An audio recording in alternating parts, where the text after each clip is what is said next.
Broadcasting live from the Newsmax studios, this is the Steve Malzberg Show. Be a part of the action by calling 855-777-9660. That's 855-777-9660. Or email Steve at malzbergshow@newsmax.com. Here is Steve Malzberg. Good afternoon. This is the Steve Malzberg Show, and I'm George Marlin, filling in for Steve today. Our call-in number today is 855-777-9660. That's 855-777-9660. I thought I'd take out a few seconds today before we begin our lineup of guests to interview, which is a pretty good lineup today, I'm happy to report. But I'm George Marlin, and I was born and bred in the city of New York. I'm the son and grandson of New York City cops. My father and grandfather devoted over half a century to protecting the people of the city of New York.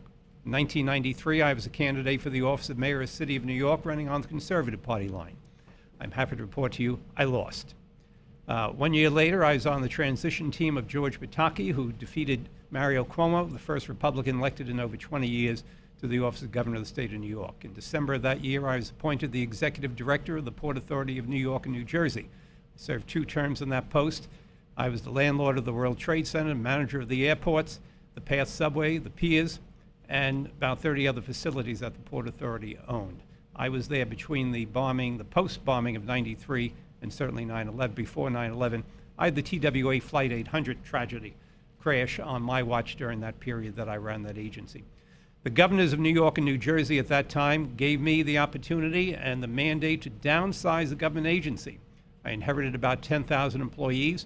We eliminated 1,800 mostly management jobs, and we proved that a lot of bureaucrats can disappear and not be noticed. And during that period, we didn't raise tolls because we were able to make those cuts. So we proved that government can be cut back from time to time, and we proved that certainly at the Port Authority during my stint as executive director. Since then, I run a company today, but I'm a contributor to the New York Post opinion pages. I write a fortnightly column for the Long Island Business News, a fortnightly column for the Catholic Thing, an online Catholic journal. I've authored or edited 11 books, most recently a book called Narcissist Nation, Reflections of Blue State Conservative. I also wrote a book called Squandered Opportunities, The Pataki Years, History of the New York State Conservative Party, and The American Catholic Voter, 200 Years of Political Impact, a history of Catholic voters and the impact they've had on the on politics in this nation since this nation began. So that is my background primarily as a political writer these days, and I'm delighted to be here to sub for Steve Malzberg today. I thought, this being a holiday weekend, I'd take out a few moments to talk about the age in which we live. Many people suggest that it's the age of Obama. I would substitute a title and call it the age of narcissism, which Mr. Obama is certainly a key player in this time of our history. I dedicated the book I wrote, Narcissist Nation, to a man I admired who introduced me to politics back in 1965, the late William F. Buckley, Jr. In later years, he became my friend, and he endorsed me when I ran for mayor of New York. But in that dedication to him, I quoted something he said back in 1962, and I quote, "I should sooner live in a society governed by the first 2,000 names in the Boston telephone directory than in a society governed by the 2,000 faculty members of Harvard University." I think what he meant by that is that he was cognizant of a new elite that was growing in this nation in the fields of education and government bureaucrats who believe they know best for America. And we're seeing that brought to its final conclusion when we hear so much talk about the nanny state, particularly in the city in which I live, New York City.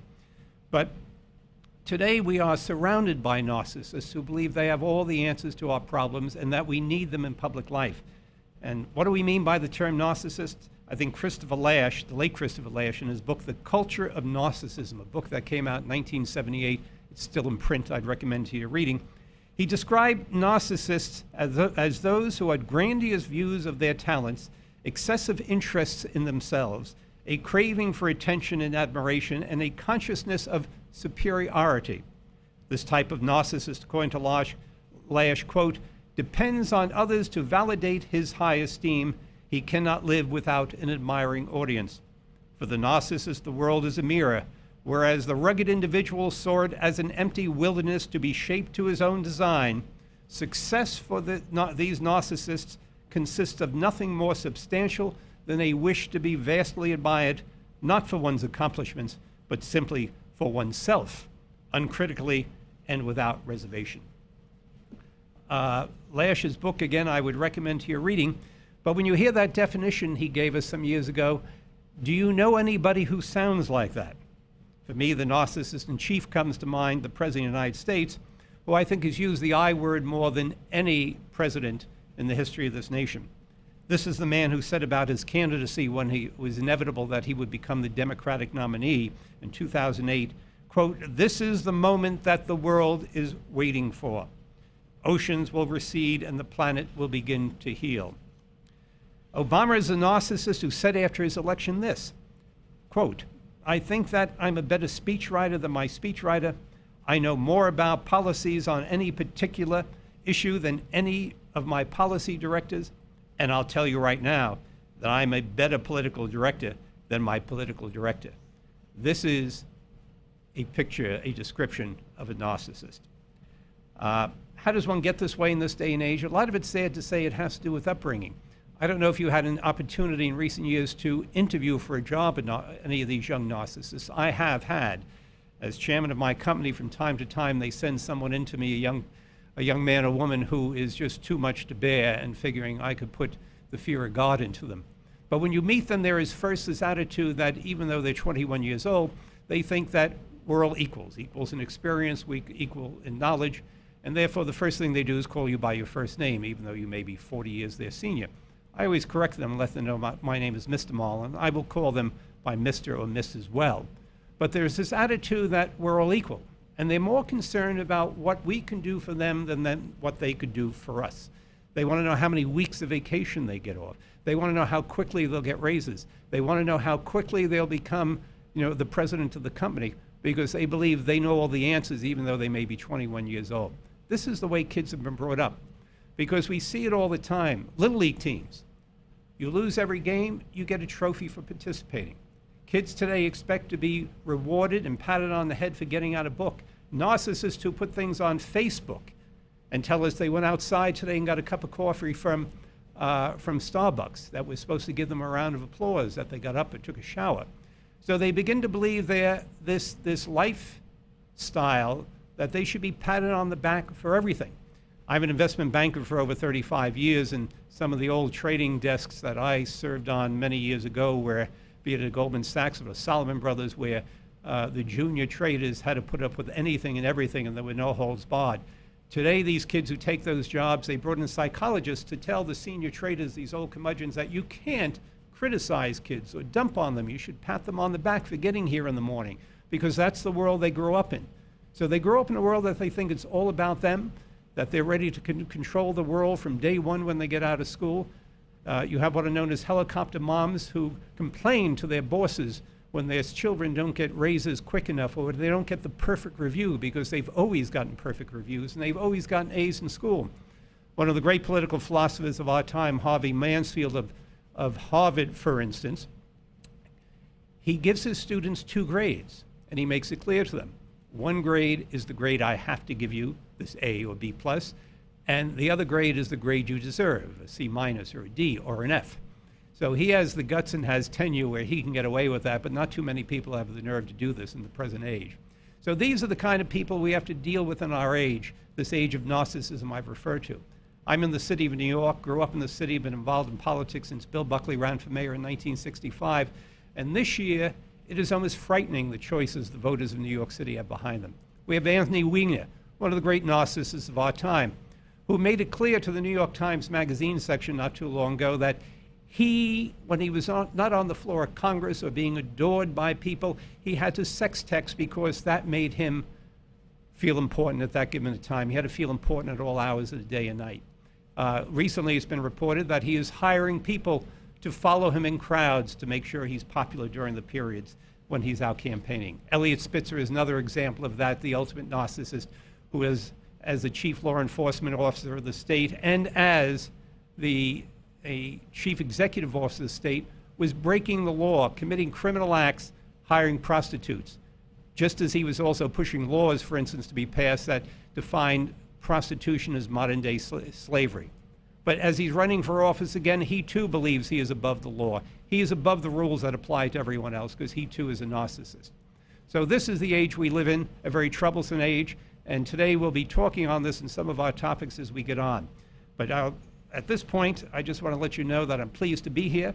And coming up next, we have Lt Col Francona, retired USAF, United States Air Force intelligence officer and Middle East specialist.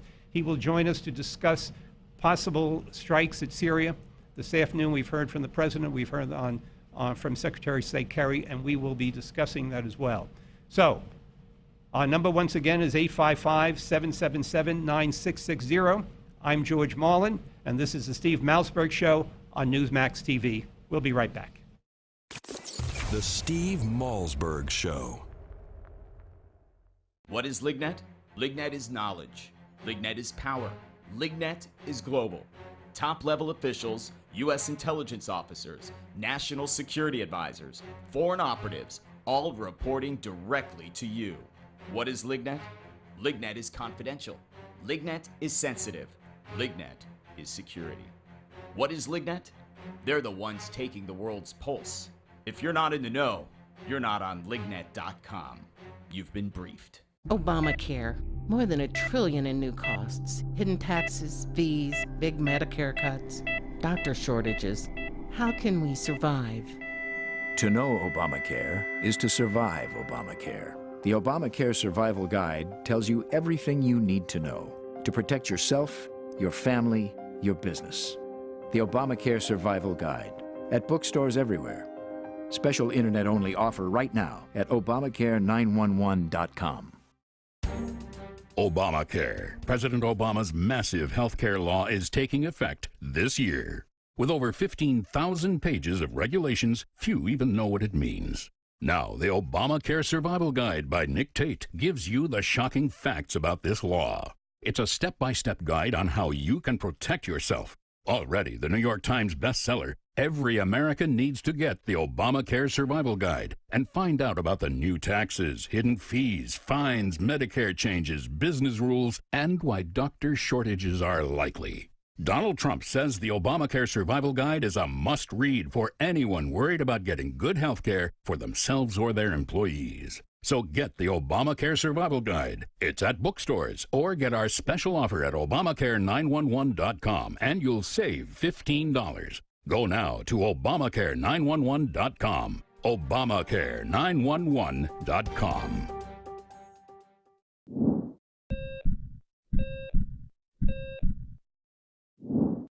We're in the midst of an obesity epidemic, and I'm not surprised. The statistics on obesity mirror an increasing trend of eating out or ordering in. In fact, some people dine out every night, but eating in restaurants is one of the biggest enemies of your heart. When you're in a restaurant, you don't really know what you're getting, and the calorie counts of many restaurant dishes are astronomical. In fact, some single dishes contain more calories than we should eat in an entire day. Eating in fast food restaurants is even worse. A diet of hamburgers, French fries, and shakes constitutes a fast lane to the emergency room. If you really want to help your heart, get in the habit of cooking simple meals at home.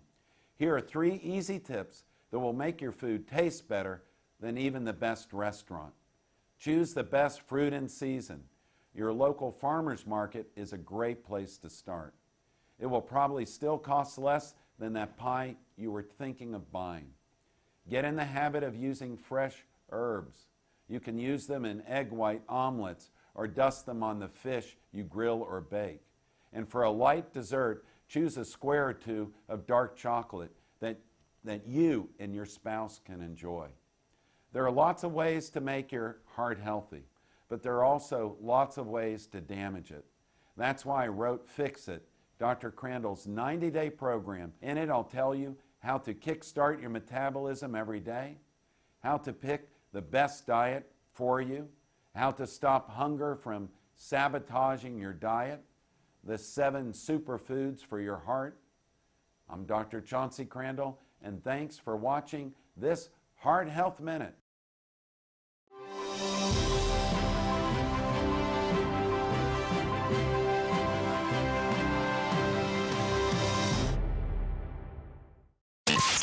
can you find the Steve Malzberg Show? Everywhere. From your smartphone to satellite radio to Newsmax Live TV to Roku, we have you covered. Here is Steve Malzberg. Once again, this is the Steve Malzberg Show, and I'm George Marlin filling in for Steve today. Again, our call-in number is 855-777-9660. That number again is 855-777-9660. Joining us now is Lt Col Rick Francona. He is a retired U.S. Air Force intelligence officer and Middle East specialist. He spent 27 years in the armed services. He was assigned to the National Security Agency and to the CIA, and he served in Vietnam. He is a noted expert both academically and in practice in Middle East affairs, and he's also an Arab linguist.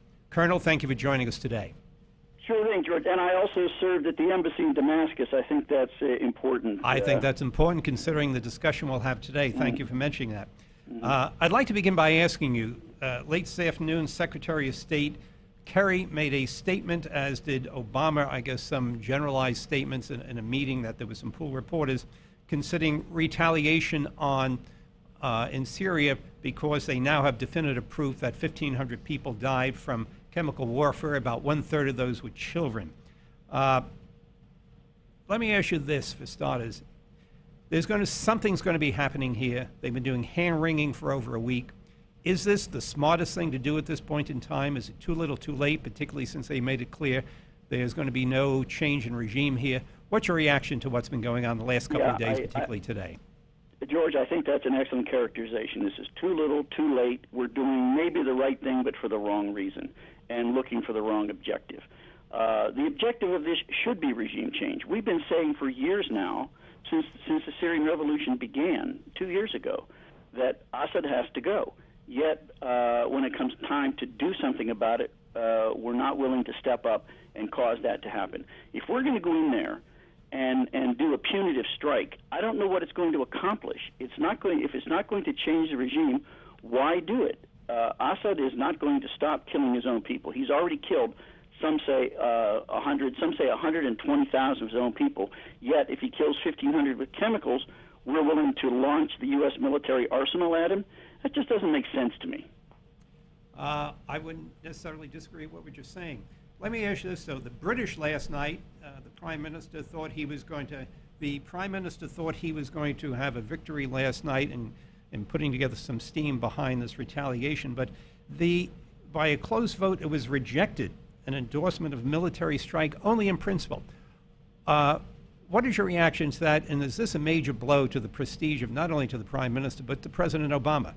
I think it is. The British have been with us in virtually every military operation we've conducted for decades. They're our closest ally, some would say our best ally, and for the British to wash their hands of this and let us do this on their own really says something for the lack of political clarity in what we're doing. I don't like to delve into the political aspects of this. I try and stay on the military side. But if the British aren't going to be there, it'll be us alone. We do the bulk of it anyway, but still. We may have the French, and there'll be some trappings of some multinational things, but this looks like it's going to be yet another American show. What do you make of the situation there, since he's been procrastinating for so long in a response? Are there any good guys left there? If we would take out the present government, who's left to take over? Is just going to be bad guys taking over again? Well, that's the problem. We had an opportunity squandered. At least a year and a half ago, we could have solved this. We could have gotten in there, covertly started supporting the rebels. And at that time, the rebels were primarily defectors from the Syrian army. They created the Free Syrian Army. And they were they were all Syrians, they were all secularists. There was very little Islamist influence there. They turned to the West, they turned to their Gulf Arab allies and said, help us. And we didn't help them, so they turned to the only people that would, and those happened to be the Islamists. So now we've had a year and a half of constant influx of Islamic fighters, Islamic fundamentalists from all over the region pouring in there. But when you look at actually who makes up the rebels, The Islamists are probably the fiercest of the fighters, but they're not the bulk of the fighters. The bulk of the fighters still are the secularist Free Syrian Army. So when this is over, there will be a power struggle. I call it the second battle for Damascus. And that will be between those who want to set up a secular society and those who want to set up some sort of Islamic State. And they already have a name for it, the Islamic State in Iraq and the Levant, or in Greater Syria. I don't think they're strong enough to emerge victorious. I think we'll see some sort of a secular thing, but there will be yet a continued civil war after and if this regime falls. We have about a minute left in this section, Colonel. For the past week, we've heard a lot of leaks from the White House, as though they're laying out their strategy to the public, I assume trying to take the pulse of the subject, of the public. Does this make any sense to you? Is this just bad form in terms of leading up to some sort of attack like this? Yeah, well, first of all, it's not militarily smart. You're telegraphing your moves to the bad guys. They know it's probably going to be tomahawk strikes. They know we're not going to. We've taken certain things off limits. We're not going to bomb the chemical facilities. We're not going to bomb the palace. We're not going to go after regime targets. So what does that leave? That leaves some military installations. It's not going to have an effect. And this morning I was watching a lot of the news out of Syria, a lot of the rebel reporting out of Syria, and all you're seeing are disbursement of missiles. They're going to hide locations. The people are moving out of their offices. They've taken over all the schools in Damascus, and they're setting up shop there. This is going to be another blowing up an aspirin factory in Sudan. That's incredible. Colonel, I want to thank you for your time on the show, and hopefully you'll appear on the show again. Thanks so much. Anytime, George. Coming up next is Dr. Robert Royal, president of the Faith and Reason Institute, joining us to discuss the subject of religious freedom. We'll be right back. I'm George Marlin, and this is the Steve Malzberg Show on Newsmax TV. The Steve Malzberg Show. If you are successful at what you do, whether you're a doctor, a lawyer, a business owner, or you have a great career, you understand the concept of protecting yourself. Well, are you protecting yourself, your family, and your assets with quality term life insurance? Consider these possible rates. A man age 45, non-tobacco user could obtain $1 million of coverage for as little as $75 a month. And this rate is fixed for the next 10 years. We specialize in policies of $500,000 and above. A man age 50, non-tobacco user may be able to obtain $500,000 of coverage for as little as $115 a month. And this rate is fixed for the next 20 years. We have great rates for smokers too. Call the Term Lifeline now. 800-430-1309. 800-430-1309. This is a referral service. Calls will be routed to an independent referral insurance agency. Do you know the #1 cause of bankruptcy? No, it's not losing your job or running up credit card debt. It's not even divorce. It's medical costs. If you and your family don't have health insurance, just one serious illness or accident could be financially devastating. But now there's good news, really good news. A health insurance hotline has been established to provide health insurance for all Americans, even uninsured Americans with pre-existing conditions. Now anyone can get health insurance even if you have a pre-existing medical condition. I repeat, now anyone can get health insurance coverage. Call now for a free no-obligation quote on affordable health plans available to you. Again, this is a free hotline for anyone, even if you have pre-existing conditions. Protect you and your family from sudden unexpected medical costs. Call the free health insurance hotline right now at 1-800-910-3470. That's 1-800-910-3470. Call 1-800-910-3470. Attention hip implant patients. Are you in constant pain? Have you received a letter from your doctor about your implant? Have you had or need a revision surgery? Do you have high levels of metal, chromium, or cobalt in your blood? Over 90,000 hip implant devices have been recalled due to defects and failures resulting in revision or replacement surgery. If you have a recalled hip implant, you may be entitled to substantial financial compensation. Call 800-460-0920 to see if your implant is affected by the recalls. If you or a loved one has a defective or recalled hip implant, you may be entitled to substantial financial compensation. Call 800-460-0920. That's 800-460-0920. Protect your legal rights today. Call 800-460-0920. This is an advertisement, not valid in all states. Paid non-attorney spokesperson. iLawsuit.com is an advertising group that represents lawyers advertising their services and is a free matching service for consumers. It is not a law firm or lawyer referral service. Hi, I'm Joan London, and if you're worried about your parent or a loved one living alone like I was, and you want reliable senior care information, then call A Place for Mom, the nation's largest senior living referral service. You'll get free information on assisted living, Alzheimer's care, nursing homes, even important financial information. They had obviously researched every place, not just given me names. Really? They found me a place for what she could afford, and it was magnificent. We're now very confident that she's safe, and they just helped every step of the way, and I can't thank them enough. So if you're struggling to find reliable senior living information, call A Place for Mom. This is a free service, and you can trust them to help you. If you're struggling to find reliable senior living information for your mom or dad, then call or go online to get the free help you need during this turbulent time. Call now, 800-908-1254, 800-908-1254.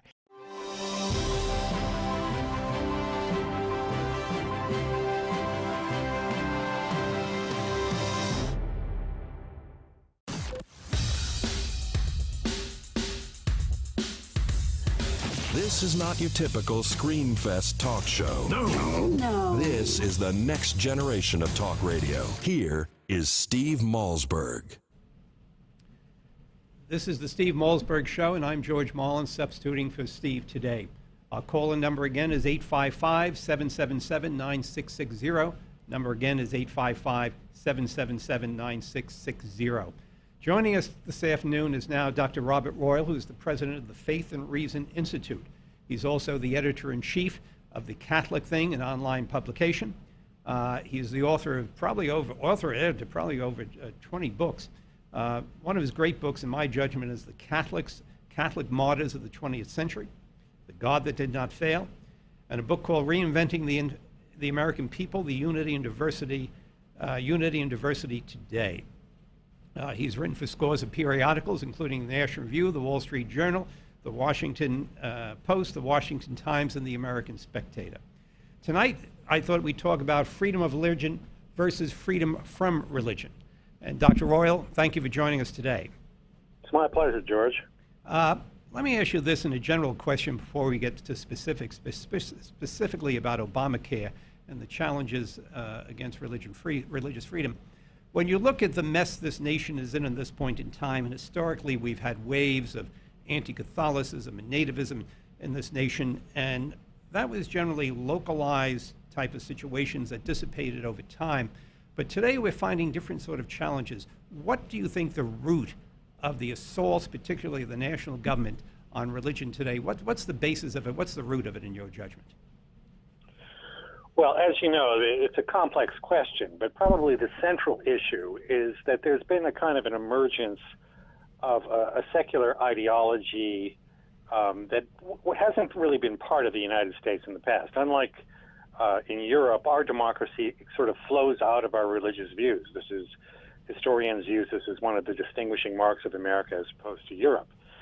But we've gotten, lately, we've gotten to interpreting our own founding documents as if they were sort of French Revolution, European-style documents where liberty has to be liberty from our religious beliefs. Well, once you do that, of course, you lose the sense of the sacredness of the human person and conscience and other things. You end up with materialism. And I think that ideology, in various direct and indirect ways, has started to take a role in developing legislation and policies at the local, state, and federal level, and it becomes, it inevitably becomes an alternative to the older religious views, and in fact, it has wanted to squeeze them out of the public square. So it's a very potent movement, and it's at all levels in the society right now. Well, Professor Hadley Arkes has postulated that while Abraham Lincoln in the Gettysburg Address said 7 years ago, referring to 1776, the beginning of the nation, and the founding document, the Declaration of Independence, which refers to the natural law in there, while President Obama refers to the beginning of the nation as 1789 when the Constitution kicked in, which directly does not refer to the natural law, but most people like Lincoln would presuppose the Declaration of Independence and the Constitution was built on that. Do you think Mr. Obama, who claims to be a constitutional lawyer, that is a on-purpose distinction in order to disregard the concept of the natural law? Well, I think that's the first step, that we hold these truths to be self-evident and that men have been endowed by their creator with certain rights. I mean, that's the American creed right there. As I was saying earlier, this is very different from the European way of approaching these things.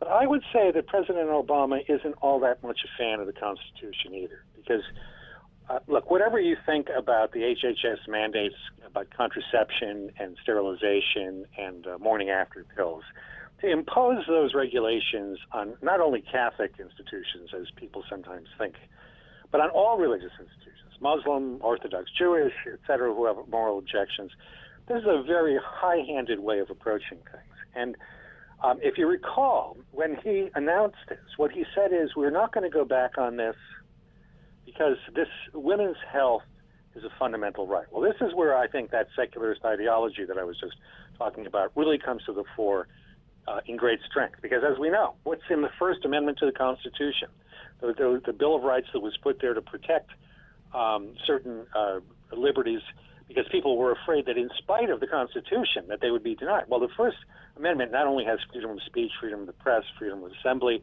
but freedom of religion. And somehow, suddenly, in 2013, women's fundamental health, whatever that means, has now become more first than the First Amendment in the Constitution. So I don't think that this is a matter of trying to split a difference between the natural law that we find in the Declaration of Independence and the Constitution. I think it's a wholesale rejection of a established rule of law in this country that is really metamorphosing into something else. Well, Dr. Royal, there are cynics who suggest that not only is Obamacare an assault on our religious freedom, but it's also a movement hoping to push the Catholic Church, and for that matter all religious institutions, out of the healthcare business. The belief being that only the nanny state, only Big Brother should be running that, and they resent the fact that all these billions of dollars, be it federal or state dollars, are going into Catholic or Protestant hospitals. Do you think there's a broader picture here besides the suits that are going on right now? Well, yeah, this is where that ideology begins to try to reach into the institutions, because if you're going to say that you've got a more First Amendment than the First Amendment of the Constitution, in other words, you've got a sense of a right and wrong that circumvents our existing legal arrangement, what you're going to do is you're going to start to impose that on specific institutions. And it's not only Catholic hospitals, as you rightly say, there are Protestant hospitals, Jewish hospitals, on and on and on. But you can make it look as if this is just a particular sectarian point of view that you're pushing back against, when in fact, this is an attempt to impose, even on private institutions, things that don't have to be done this way, by the way. I mean, you could achieve the same goal of getting this sort of coverage by many other means. And the fact that these institutions are sort of being dragged in and told, you will do this in the way that we're going to tell you that you're going to do it, something that was almost unthinkable just even 10 or 15 years ago in the United States. This shows a drive toward imposing a certain view on people in the public square. And, will religious liberty exist in the sense that you can go to a church or a synagogue or a mosque or, a prayer service? That probably will continue, but that was the case, at least theoretically, even in the old Soviet Union. You had the right to go to a church in the old Soviet Union, but it didn't have any real purchase on the rest of the society. It was sort of, it was fenced off, and it became sort of just a private hobby for most people. We have about a minute left in this segment, Dr. Royal. One last question. Same-sex marriage. If the Supreme Court or the courts declare same-sex marriage a civil right, what impact do you think it will have on churches where marriages are performed, where churches represent the state as well as the religion that they represent both? What kind of impact do you think it's going to have? Well, I think that that's going to be actually the most damaging to religious. That issue will be the most damaging for religious liberty of all. I think that if the HHS mandates were ever to make their way up to the Supreme Court, we might actually see the High Court protect religious liberty, because the Supreme Court, even the more liberal members, the conservative members, they all tend to walk away and keep at a distance from interfering with the free exercise that religious institutions and individuals are allowed to have. On this particular issue, again, it's similar to this women's health. If opposition to homosexuality is to be equated with a civil rights infraction or even a hate crime to speak out against it, those religious bodies or even secular voices who think that there is a moral case to be made that's quite different than that are going to be looked upon as the Ku Klux Klan, as racists, as enemies of the human race, as violators of civil rights. And if that's the case, and churches are regarded as institutions that by their very nature are preaching hatred that you can't tolerate in a free society, I think that that's going to be the most damaging thing of all for religious liberty. Dr. Royal, thank you for your time today. We appreciate it very much. Okay, good luck. Thank you. I'm George Malin. This is the Steve Malzberg Show on Newsmax TV. We'll be back in a few minutes. The Steve Malzberg Show. Drug, alcohol, and gambling addiction can be devastating for you and your loved ones. Don't let the disease of addiction ruin everything you've worked so hard for. The Treatment Helpline has helped thousands of people just like you take control of their addictions and live healthier, cleaner, and happier lives. You are not alone. Now there's hope. The Treatment Helpline has helped people just like you overcome their addiction. If you or a loved one is suffering from a drug, alcohol, or gambling addiction, let us help you today. Call 1-800-813-9821. Our seasoned addiction treatment professionals can show you how to use your private health insurance to help cover the costs of this life-changing program. Call now and get a free confidential consultation. 1-800-813-9821. That's 1-800-813-9821. Help is only a phone call away. Call 1-800-813-9821. That's 1-800-813-9821. Attention hip implant patients. Are you in constant pain? Have you received a letter from your doctor about your implant? Have you had or need a revision surgery? Do you have high levels of metal, chromium, or cobalt in your blood? Over 90,000 hip implant devices have been recalled due to defects and failures resulting in revision or replacement surgery. If you have a recalled hip implant, you may be entitled to substantial financial compensation. Call 800-460-0920 to see if your implant is affected by the recalls. If you or a loved one has a defective or recalled hip implant, you may be entitled to substantial financial compensation. Call 800-460-0920. That's 800-460-0920. Protect your legal rights today. Call 800-460-0920. This is an advertisement, not valid in all states. Paid non-attorney spokesperson. iLawsuit.com is an advertising group that represents lawyers advertising their services and is a free matching service for consumers. It is not a law firm or lawyer referral service. Hi, this is Mike Reagan. Folks ask me, what would Ronald Reagan do if he were with us today? I believe the first thing he'd do is stop Obamacare. Already it's in effect, with higher taxes, hidden fees, skyrocketing insurance rates, big Medicare cuts. And some insurance plans are hit with a 40% tax. Protect yourself by getting the Obamacare Survival Guide. It's already a #1 New York Times bestseller. Newsmax says it's the best guide to the new law, giving you the strategies, tips, and loopholes you need to know. If you're insured on Medicare, a business owner, a medical professional, just about anyone, you need this book. Get the #1 bestseller, The Obamacare Survival Guide, at bookstores everywhere. Or get our special $4.95 offer and save $15 off the cover price by going now to Obamacare911.com. Obamacare911.com. That's Obamacare911.com.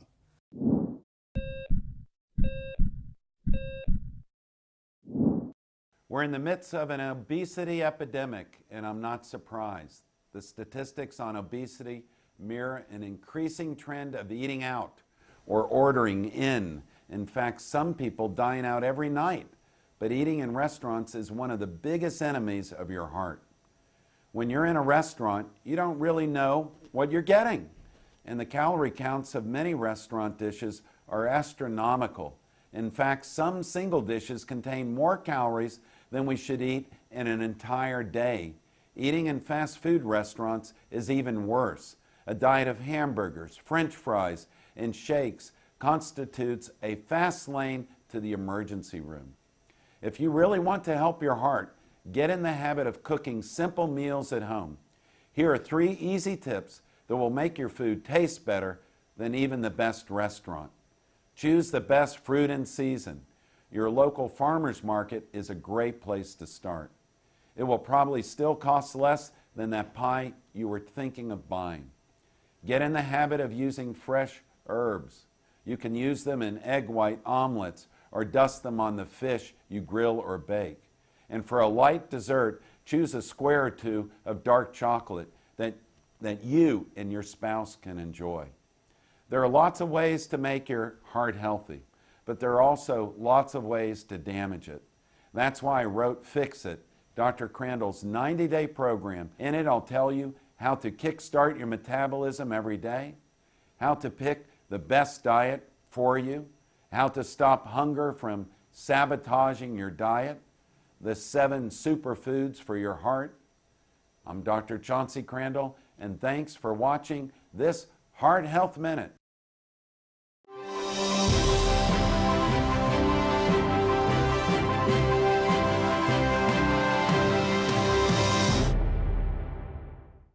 The Steve Malzberg Show is just a bit different from the other radio shows. We have TV cameras. Watch the show at Newsmax.com or listen on your favorite radio station. Here's Steve Malzberg. This is the Steve Malzberg Show, and I'm substituting for Steve today. I'm George Marlin.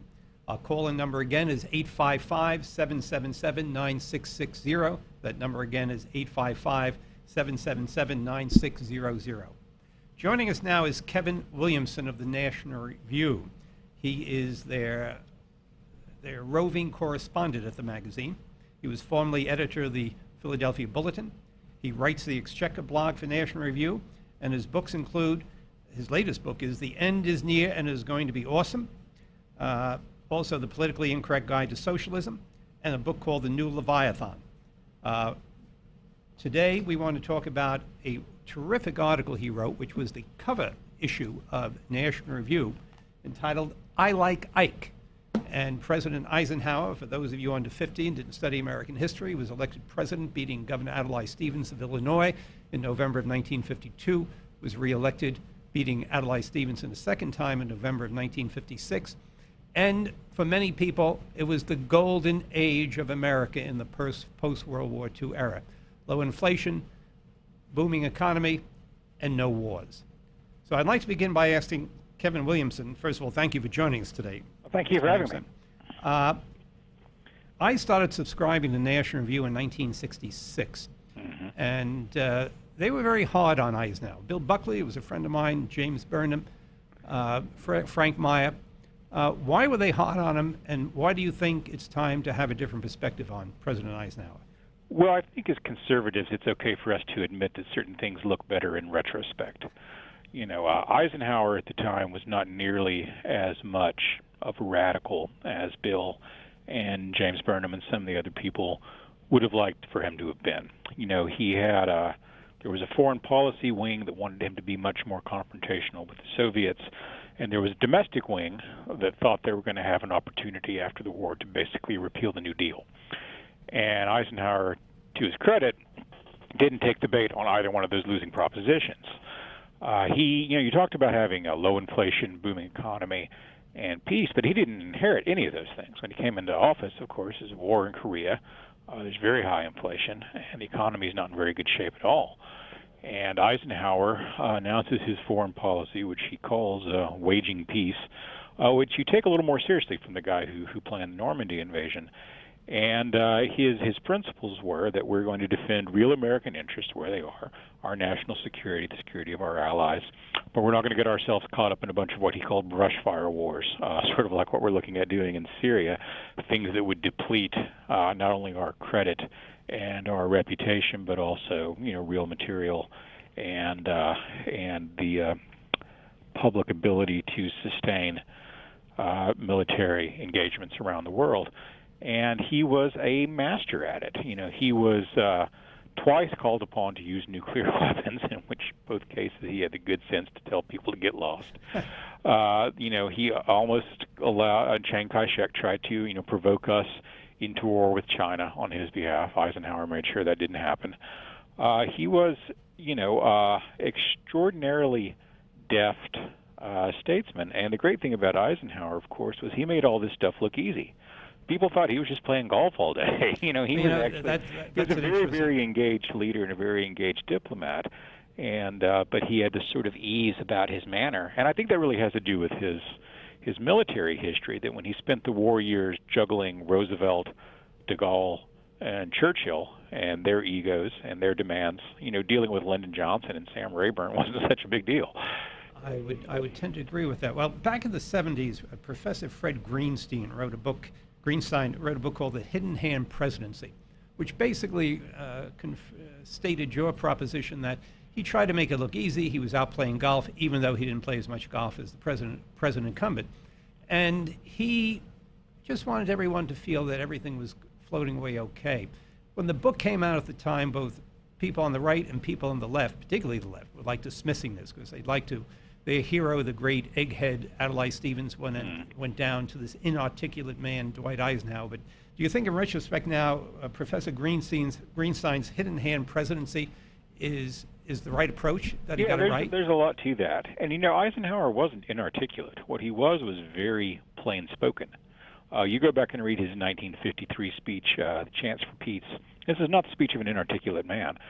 There's a story about him at Columbia where he's at dinner with a bunch of professors, and someone makes a joke about, or someone asks him about Churchill and his observation about the soft underbelly of Europe, the southern European countries and how weak they are. And Eisenhower goes on a 45-minute disquisition on the military history, starting with Sparta and the Peloponnesian War and forward to the current day, and all these history professors are sitting around with their jaws open because they think he's a dunce. And they don't know that he has spent, his life studying these things. He was a reader of serious books, a man who spent his time in conversation, not with academics very much, but certainly with serious people. A guy who could stand up to Roosevelt in a conversation, a guy who could stand up to de Gaulle, which he had to in a conversation. And, the idea that he was this, sort of dunce, this kind of grandfatherly figure who liked to play golf and play bridge, which he did, but there was really a lot more to him than that. He didn't outrank George Washington when he died for no reason. Well, that makes a great deal of sense to me. It's interesting to note that, which some people don't, a lot of people miss and no one knows anymore, is that from an intellectual point of view, his mentor was the General Fox Connor, yes, who taught him a great deal. And then, of course, he came under the eye of General George Marshall, who kept that famous book. And when you look at Eisenhower, he went from a lieutenant colonel in early 1941 to a five-star general by late 44, early 45. Yeah. That's a remarkable career. So it's obvious not only could handle people, he must have had some extraordinary administrative skills that he acquired over time, and that he just had this gift to sit in a room with some of the most obnoxious people, starting with Field Marshal Montgomery, I suppose. Yeah. And he got through it in one piece. So that says something unto itself, doesn't it? Yeah, the peacetime army was hard on guys like Eisenhower, because in the peacetime army at that time, promotions happened just strictly on seniority when positions opened up. Eisenhower was a major for 16 years. And then he ends up catapulting in front of 263 more senior officers to move up to his 3-star and then 4-star status over the course of a very short period of time.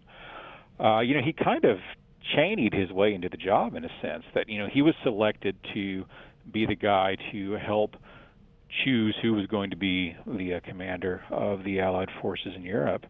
And rather than picking someone, once he made his presentation, Roosevelt told him it was going to be him because he was so impressed by him. He was an amazing administrator. And a guy who really understood capital P politics, not necessarily just on the level of winning elections and that sort of thing, which he did and he was very good at, but in dealing with difficult personalities and competing agendas, all of which he knew were legitimate. The French interests there were legitimate, the British interests were legitimate, and everyone else's were as well. And using judgment, using prudence, balancing competing goods, not treating things as though they were obvious, self-evident, black and white kinds of questions. That's a sign of, of a first-rate mind at work. Well, I personally have had a great interest in the post-World War II period through the Eisenhower administration, the Alger Hiss, Chambers fights, etc. But I've noticed, and I've read them all, in the past 18 months, 4 books have come out in Eisenhower.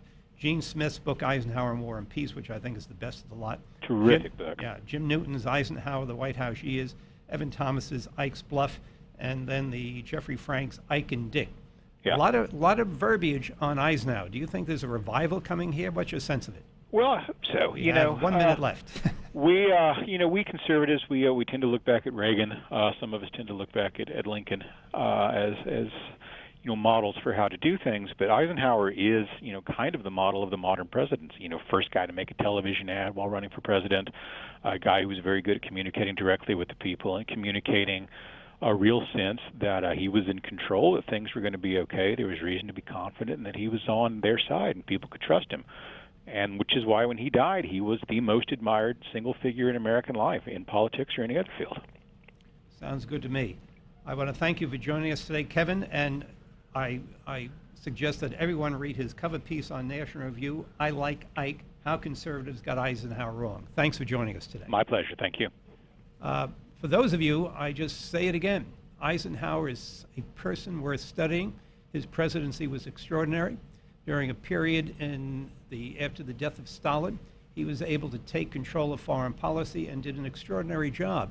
And unfortunately, because kids aren't taught things in school anymore, precious few people know that he was president of the United States. So I would recommend that article to you and take a look at some of these books, because I think there's a reason for a genuine revival in the Eisenhower era and the man himself. So take a look at that article. It may inspire you to go on and to read other things. Coming up next is going to be Bill Hammond of the New York Daily News. He's an opinion writer, operates out of Albany. We're going to discuss some of the narcissists that are running for office at this stage of the game. I'm George Marlin. This is the Steve Malzberg Show on Newsmax TV. The Steve Malzberg Show. Bad credit card debt happens to good people. Credit card companies lure you in with low introductory rates or low minimum payments, and before you know it, you owe thousands of dollars in credit card debt. It has happened to millions of good people just like you. But here's the good news. Thanks to a powerful program now approved, anyone with $2,000 or more in credit card debt can cut their credit card payments up to half and even reduce or eliminate interest charges altogether. That's right. Our nationwide nonprofit program is helping U.S. residents cut their credit card payments. Call 800-613-3159 now. The call and information are free. We've helped over 500,000 people with their credit card debt, and now we can help you. Call 800-613-3159 to see how this powerful nonprofit program can work for you. Bad credit card debt happens to good people. Get free of credit card debt today. Call 800-613-3159. That's 800-613-3159. Again, 800-613-3159.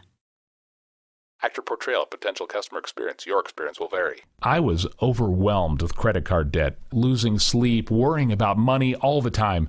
Creditors were hounding me night and day, and I didn't think there was any way I could ever get out of debt or get my life back. Then a friend told me about the Financial Solutions Group, and I found out all it took to get started was one free call. They really helped me get my life back. If you're like I was, you could see almost half or more of your credit card balances eliminated without the nightmare of bankruptcy or attorney's fees. And they didn't charge me any settlement fees till they reduced my debt. If you have more than $10,000 in credit card debt, this is your chance to get your life back. Make one quick free call today, right now, to see if you qualify. 1-800-477-6802. That's 1-800-477-6802. Again, 1-800-477-6802. 1-800-477-6802.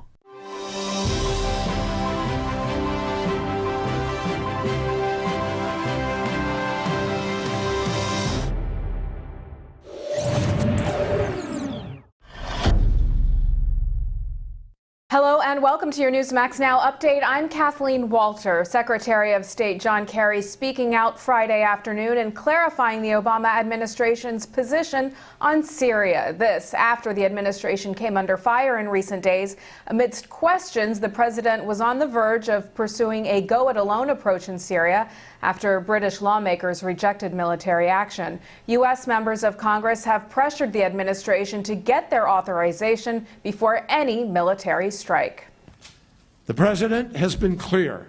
Any action that he might decide to take will be limited and tailored response to ensure that a despot's brutal and flagrant use of chemical weapons is held accountable. And ultimately, we are committed. We remain committed. We believe it's the primary objective is to have a diplomatic process that can resolve this through negotiation. Secretary Kerry's press conference came 4 days after he publicly called the Syrian regime's alleged use of chemical weapons an obscenity and gave what experts said amounted to a declaration that the United States will use force of some kind in retaliation. The NFL has reached an agreement with thousands of its former players to settle lawsuits related to concussions. The $765 million deal will fund health screenings and medical compensation for players, as well as provide money for research. Individuals would be capped at $5 million for players with Alzheimer's disease and lesser amounts for other forms of dementia. I really never expected to live to see the day that we would come to an agreement. Most important thing for the younger players is that if they become sick 20, 30 years from now, this fund will be there to take care of them and their families. The proposed settlement is not an admission of wrongdoing by the NFL, which said in a statement that the agreement lets the NFL help those who need it most and make the game safer for current and future players. Seamus Heaney, one of the world's greatest writers of the 20th century, has died. The Irish poet was a recipient of the 1995 Nobel Prize in Literature and was considered Ireland's greatest poet since William Butler Yeats. It was in Heaney's work that he gave voice to Ireland's soul and political turmoil. He died at a Dublin hospital after a brief illness. Seamus Heaney was 74. Coming up, in a scene right out of a movie, an earthquake in China caught on tape. The short but harrowing ordeal coming up. Plus, a stern message to President Obama from former presidential advisor and GOP presidential candidate Pat Buchanan on Syria. And a Newsmax exclusive interview next. Hey guys, do you know your testosterone level? You should. Each year, declining testosterone robs more of your energy, drive, motivation, and even your ability to perform in bed. Take control of your testosterone today. Write this number down because Protein, the leader in dual-action testosterone supplements, is now giving you a free supply if you call today at 800-592-4834. If you'd like to feel closer to 20 than 40 and get back that energy, drive, and confidence, call now to try Protein risk-free. Don't believe us? We'll even prove it works. Ask about our at-home testosterone test kits and see for yourself what Protein can do for you. Be one of the next 100 callers. We'll triple your order and send you a full 1-month supply of Protein for free. A $70 value for only the cost of shipping and handling. Call 800-592-4834 for details. Know your level and kick your drive back into gear with Protein. Call 800-592-4834. That's 800-592-4834. Again, 800-592-4834. In 2013, half of your friends, family, and neighbors may lose their jobs, all while you are robbed of 90% of your life savings, investments, and home's value. Controversial economist Robert Wiedemer, who was the only expert to predict the recession, has released a startling video with shocking evidence that the powers that be have tried to ban. But that hasn't stopped 50 million people from getting the truth. Watch it at AftershockVideo.com. AftershockVideo.com. In 2013, half of your friends, family, and neighbors may lose their jobs, all while you are robbed of 90% of your life savings, investments, and home's value. Controversial economist Robert Wiedemer, who was the only expert to predict the recession, has released a startling video with shocking evidence that the powers that be have tried to ban. But that hasn't stopped 50 million people from getting the truth. Watch it at Aftershock911.com. Aftershock911.com. And welcome back. A 5.1 magnitude earthquake jolted Urumqi in northwest China Friday. People were rushing out of buildings when they felt the earthquake, and you can see structures and the ground even trembling. No injuries were reported. And in an exclusive interview with Newsmax TV, political commentator and former presidential advisor Pat Buchanan gives a stern warning to President Obama. He says the president needs to back off from his threat to attack Syria unilaterally. Striking a country against whom we had not declared war and had not attacked us, that is de facto an impeachable act. Mr. Buchanan says the president must consult Congress for authorization and urged Speaker Boehner to call the House back from its summer recess on Monday. And to see more of our exclusive interviews and content, stay with Newsmax.com. This has been your Newsmax Now update for August 30th. I'm Kathleen Walter. Now here's the Steve Malzberg Show in New York. Are you ready? 5, 4, 3, 2, 1. Broadcasting live from the Newsmax studios, this is the Steve Malzberg Show. Be a part of the action by calling 855-777-9660. That's 855-777-9660. Or email Steve at malzbergshow@newsmax.com. Here is Steve Malzberg. This is the Steve Malzberg Show, and I'm George Marlin filling in for Steve today. Our call-in numbers are 855-777-9660. That's 855-777-9660. Our next guest joining us is Mr. William Hammond of the New York Daily News. He's an editorial writer and political columnist for the News. He operates out of Albany. The New York Daily News is the 5th largest paper in the United States. And Bill specializes in political, legislative, and fiscal matters. He was previously with the New York Sun, the Schenectady Daily Gazette, and the Glen Falls Post-Star. Thanks for joining us today, Bill. Well, thanks for having me on, George. You and I were the first ones out of the chute, and I should say, for the sake of the record, that from time to time I quote Bill Hammond in articles, essays that I write, and from time to time I'm happy to report he quotes me. But you and I basically came out of the chute early on. I wrote a column for the Post entitled "Eliot Spitzer Confessed Criminal," and you wrote a piece, Spitzer's Still Inflated Self-Image. For our listeners, you may recall that Eliot Spitzer, when he was the chief law enforcement officer of the state of New York and when he was the chief executive officer of the state of New York, was out haggling and hiring prostitutes, breaking the law. He broke state laws, he broke federal laws as well. Eliot, what was your first reaction when you heard that Eliot Spitzer was coming out of the woodwork and decided the world couldn't live without him, at least New York couldn't live without him, and joined this race for comptroller? What was your gut reaction?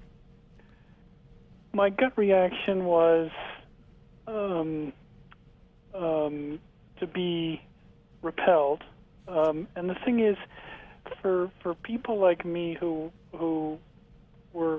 followed his career closely, I especially followed it closely when he was governor because it was sort of my day-to-day job.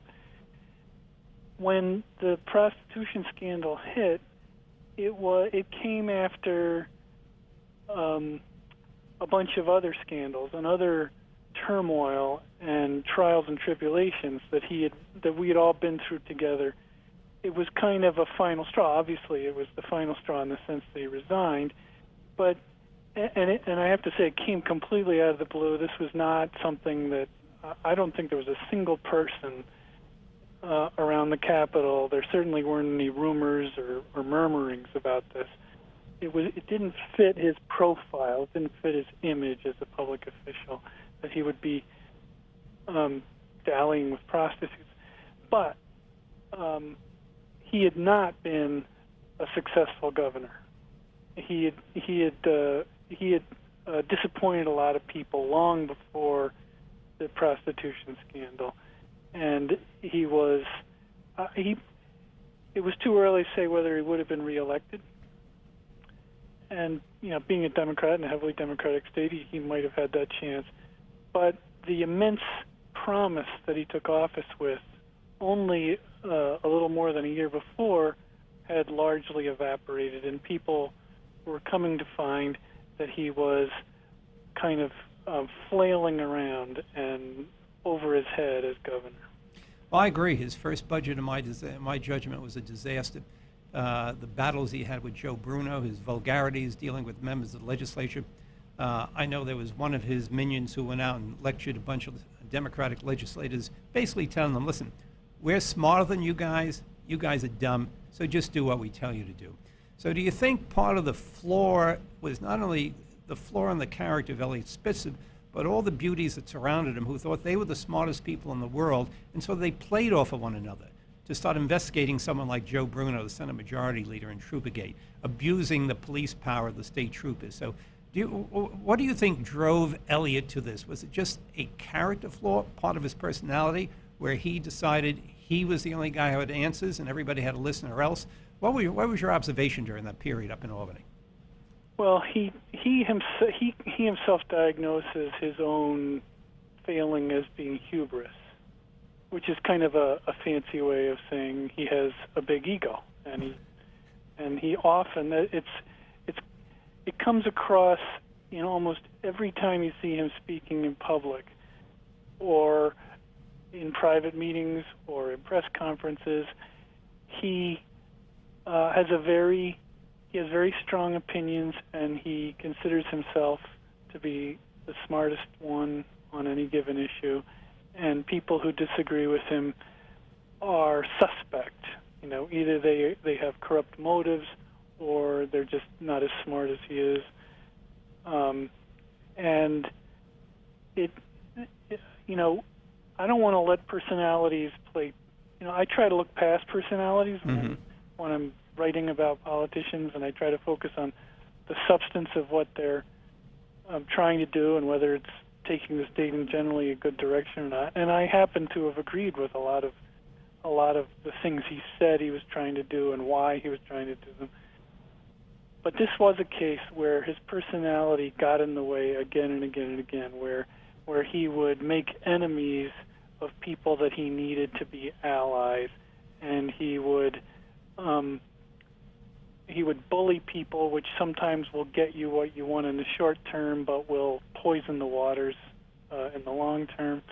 A famous example of that was the fight over replacing a state controller when Alan Hevesy, was forced to resign because he was pleading guilty to a Controller, just for the felony. record, Controller Alan Hevesy was forced to resign from office due to some scandals in that office. The Office of Controller is the sole trustee over $150 billion worth of pension money, as opposed to other states that have boards. So there was scandal, and he was forced to resign. But go ahead, Bill.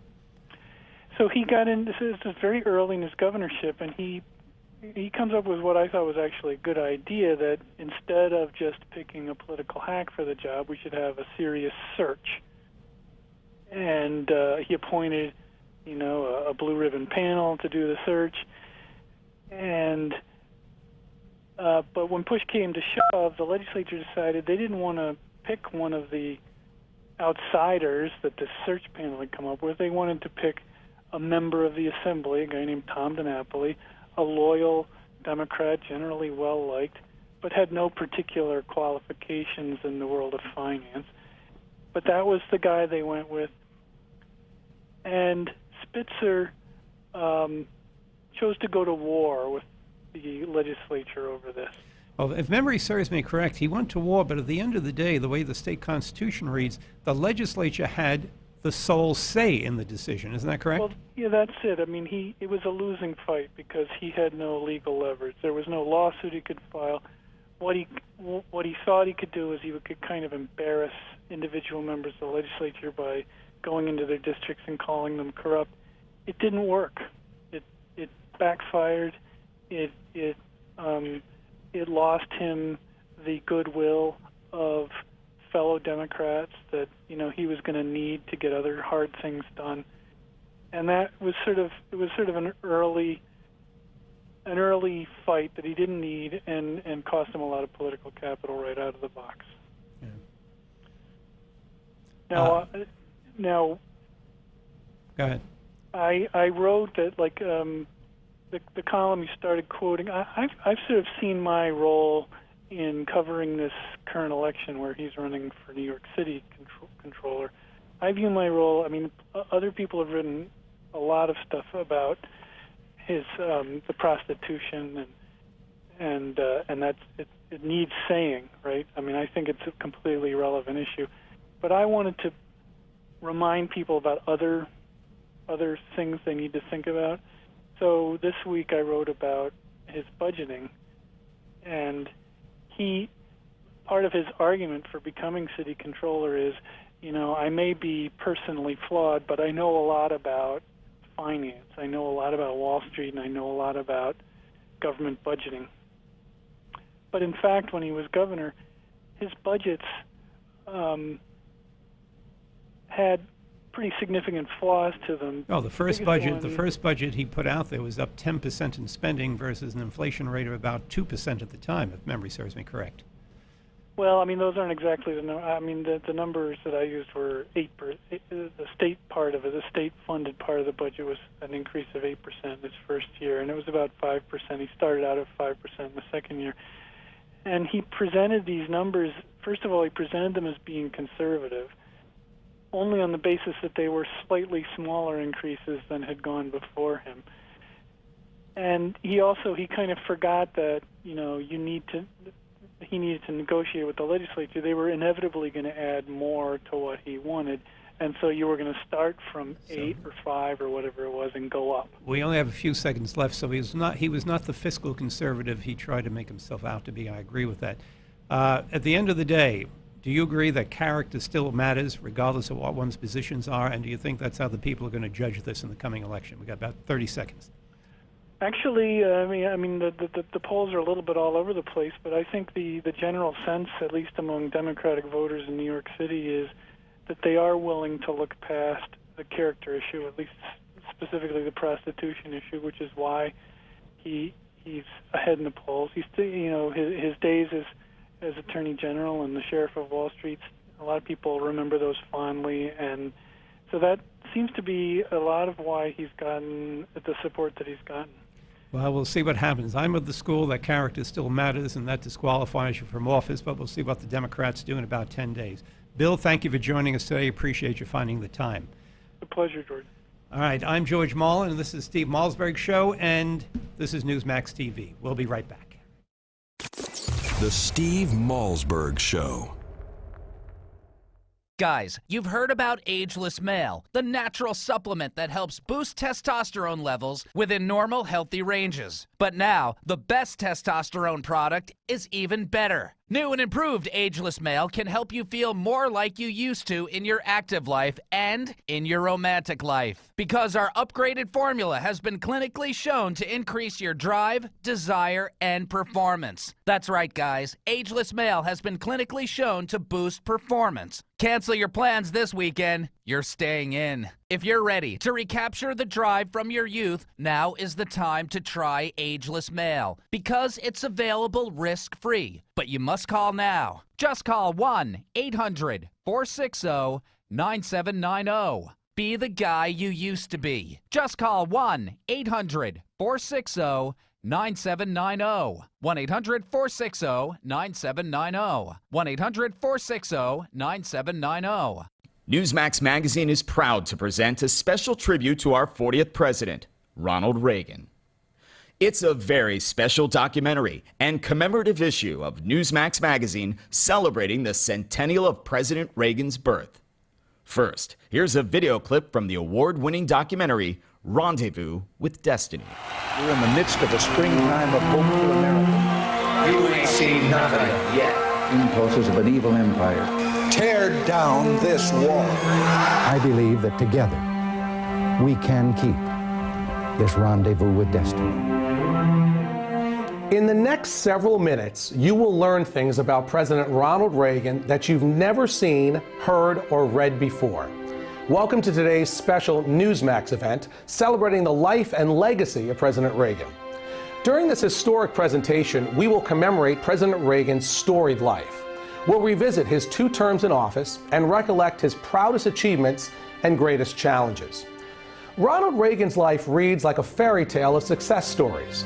He was an accomplished athlete, an honored veteran, a famous actor, the governor of California, and of course, our nation's 40th president. He called himself a citizen politician and only entered politics when he warned government was gaining too much power. By then he was age 54, with a successful career behind him. Twice elected President of the United States, Ronald Wilson Reagan was a contradiction to some. Once a Democrat, then a Republican. A champion of smaller government whose own government grew.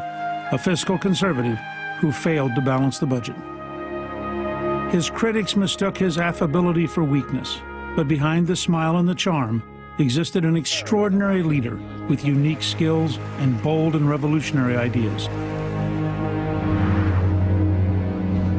We only had time to share just a few of the top defining moments in Ronald Reagan's presidency, but you'll get to see them all in Rendezvous with Destiny. By the way, the president's close relationship with the Pope is especially fascinating. You'll also learn how dealing with an alcoholic father helped shape Reagan's ability to negotiate. And if you ever wondered what the leader of the free world likes to get for the holidays, well, you'll find that out as well. So let's review today in this free offer. We are sending you a copy of Ronald Reagan, Rendezvous with Destiny, and the collector's limited edition of our issue commemorating the 100th anniversary of President Reagan's birth. Right now, when you subscribe to Newsmax magazine, you can own both the DVD and receive the special Reagan 100th birthday commemorative edition. That's $25 in bonus gifts when you subscribe. Go to newsmax.com/Reagan13 to subscribe today. Join the millions who read Newsmax magazine every month.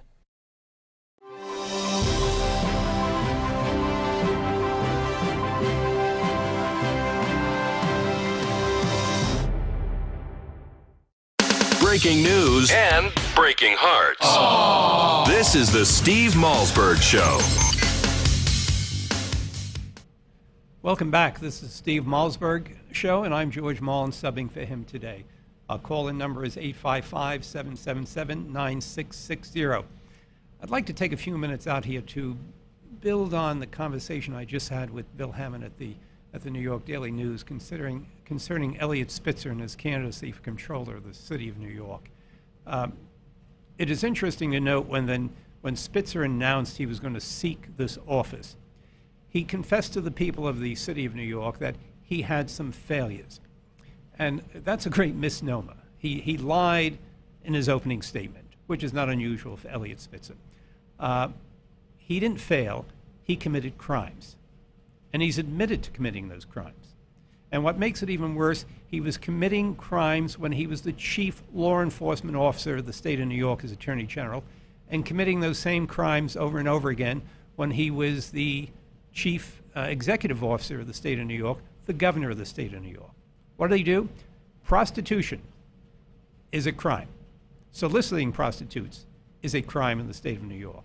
Matter of fact, as governor, when he was haggling with prostitutes over price, he was pushing for a law that was passed and signed into law that made it more onerous, the crimes of prostitution, the punishment for them. And he also compared prostitution to modern slavery. So the man who considered it a modern slavery was soliciting prostitutes. How ridiculous is that? He also violated the Mann Act. He took prostitutes, paid them to go over the state line.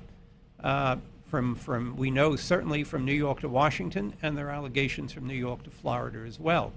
When he was going to Washington, he was going as governor of the state of New York and had a prostitute meet him, a New York prostitute meet him down in Washington, D.C. at a hotel room at the Mayflower Hotel. How crazy is that? But he did it. Finally, he violated the Money Laundering Act. He wired money to a dummy corporation, which was a cover for the prostitution ring. Now, he claims that wasn't a violation because it was his money and was not ill-gotten money, but that's irrelevant. If you read the Money Laundering Act, it states if you wire money for the purpose of committing a crime, it's a violation of that act.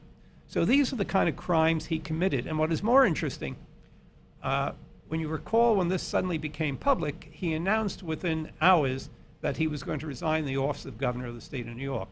Unfortunately, he handpicked a very weak and incompetent man by the name of David Paterson as lieutenant governor, and as New Yorkers, we had to endure with David as governor for almost 3 years.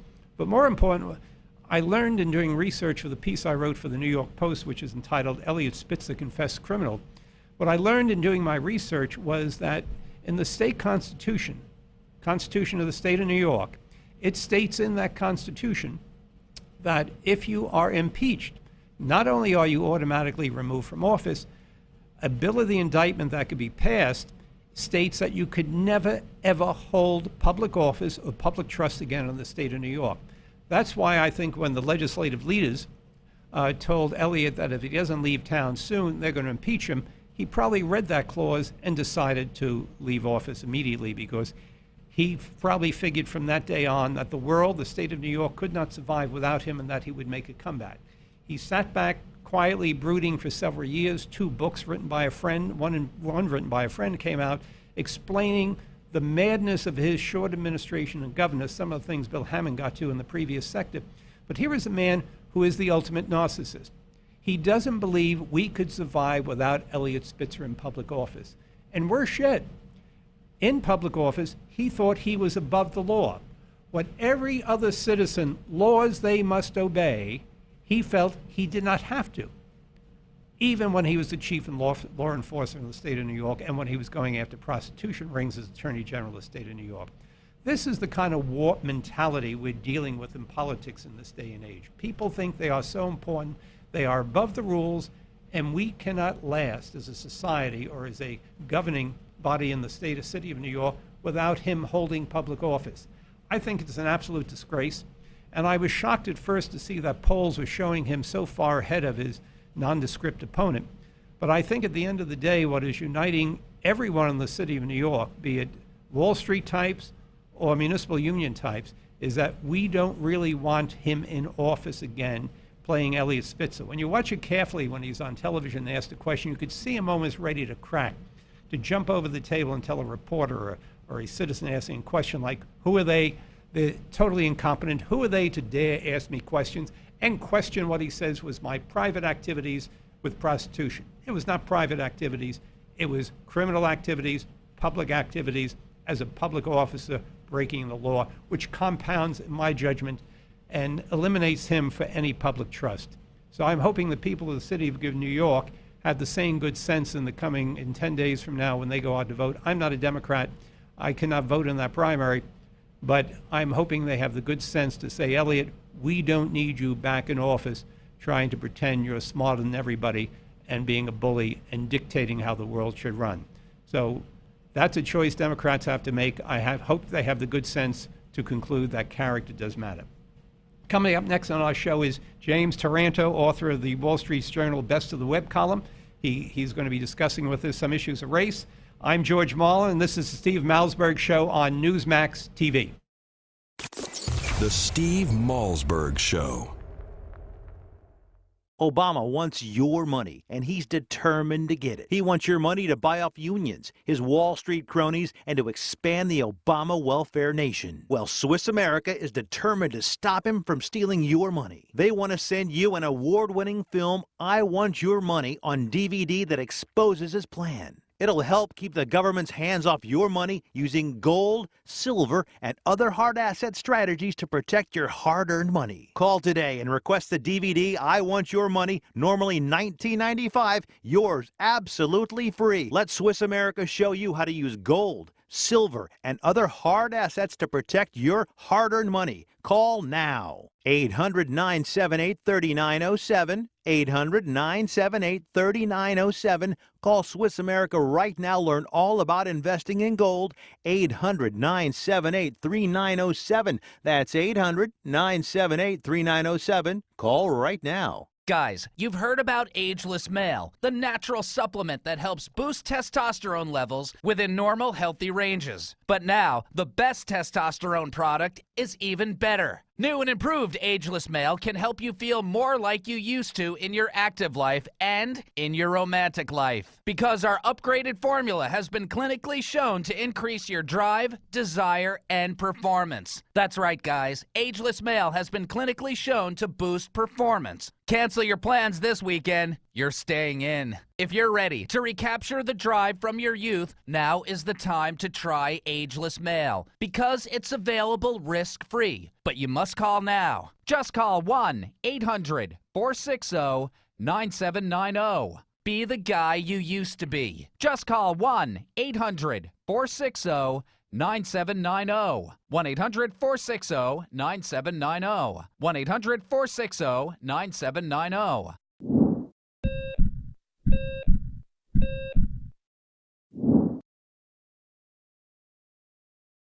Heart disease is the biggest killer disease in America, and this doesn't surprise me. We are addicted to starches, sugars, fatty meats, and salt. People who live in countries with little heart disease eat very differently. One way some people stay heart healthy is by following what is known as the caveman or Stonehenge diet, so named because of its similarity to the way our prehistoric ancestors ate. People who follow this type of diet live off local fruits and root vegetables and get their protein mostly from fish and wild game they shoot themselves. Now, since most of us don't hunt or fish for all our protein, here are some simple tips on how you can start to eat like a caveman, modern day style. First, fill up on fruits and vegetables. Eat them first and you'll be less hungry. Feast on fish, which is rich in nutrients but not in calories.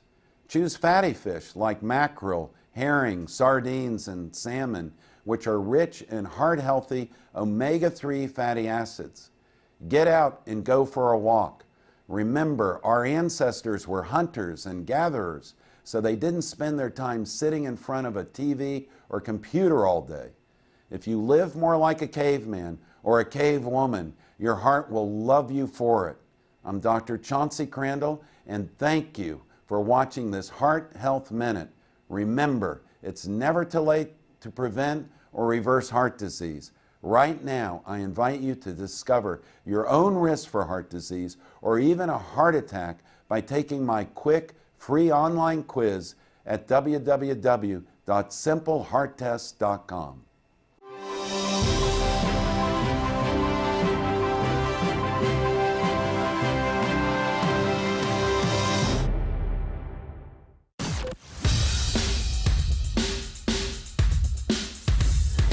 This is not your typical Screamfest talk show. No. This is the next generation of talk radio. Here is Steve Malzberg. Thank you and welcome back. This is the Steve Malzberg Show, and I'm George Marlin filling in for Steve today. Our next guest is going to be James Taranto. He is the author of the Wall Street Journal's Best of the Web column. He is an editor of Online Editorial Page and a member of the Page's editorial board. His daily online column is Best of the Web, and he was previously an editor of the City Journal. I don't know if you're familiar with that magazine at all. The City Journal comes out of the Manhattan Institute. Manhattan Institute is one of the great think tanks devoted to municipal issues, and be it municipal finance, municipal governance. Great people have come out of there. Fred Siegel, James Q. Wilson was associated with it. A lot of the think tank stuff that was required to save the city of New York after the Dinkins regime ended in 1993. Rudy Giuliani sort of stood at the feet of many of the thinkers in there. I had opportunity to spend time with them as well. When I was the executive director of the Port Authority of New York and New Jersey, I spent time with the Manhattan Institute crowd at the City Journal explaining to them the kind of bureaucracy that takes over a government agency that was created basically to run bridges and tunnels and to oversee airports, but it grew into an intellectual elitist crowd who once again thought they were the smartest people in the world.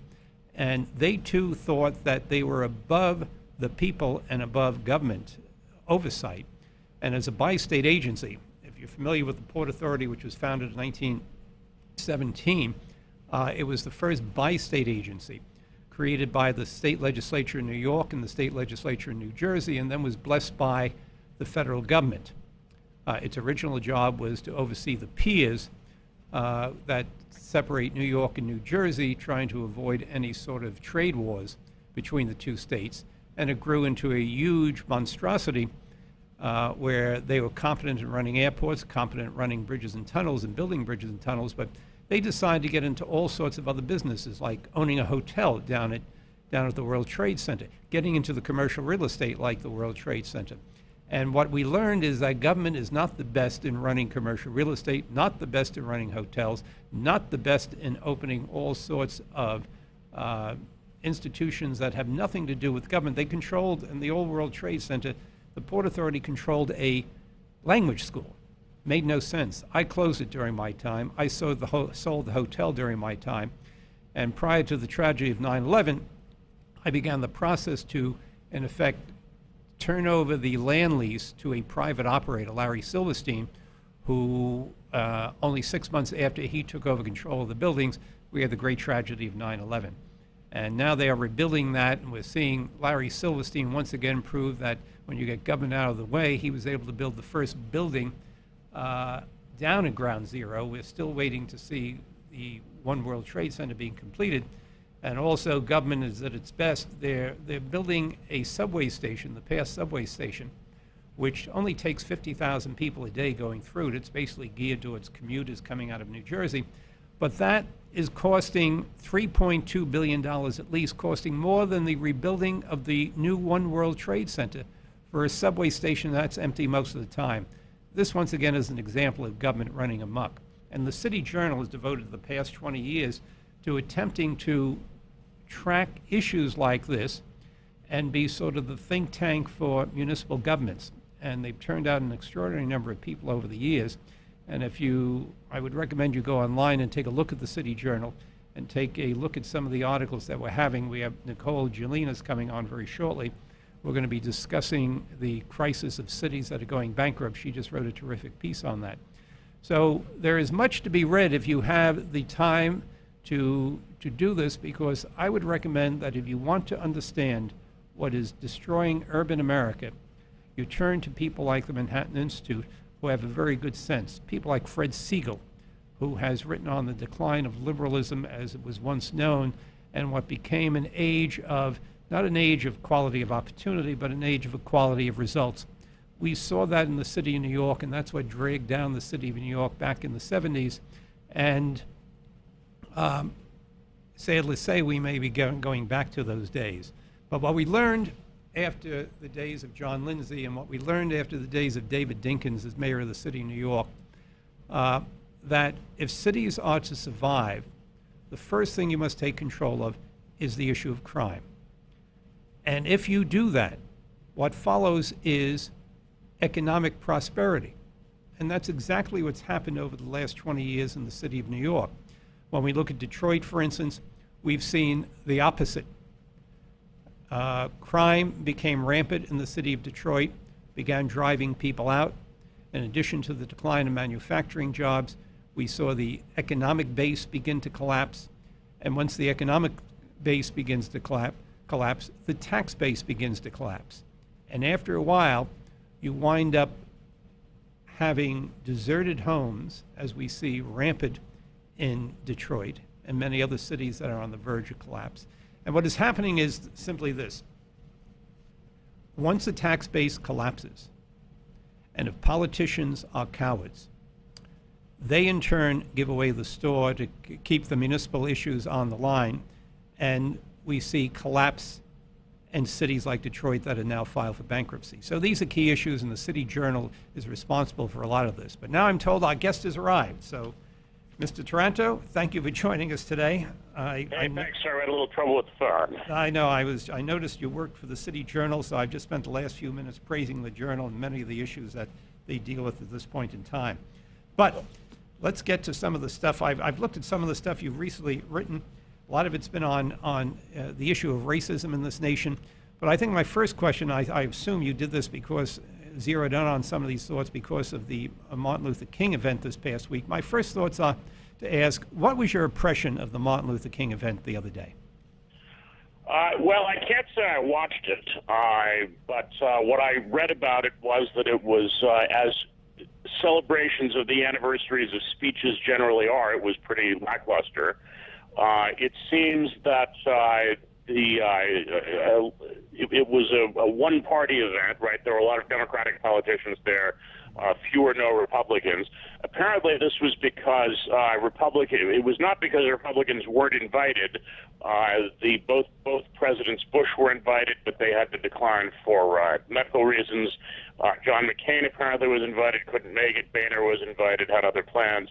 I can understand why a Republican might be hesitant to appear at an event like that, because expecting a hostile reception, although probably it would have been a good idea for some of the Republicans to make an effort to go. Well, I think it would have been important to point out to have someone there, some wise man of the party or a former president, to point out that it was the Republicans, led by Everett Dirksen in the U.S. Senate back in the early days of the Johnson administration, and Jerry Ford leading the minority leader of the House of Representatives.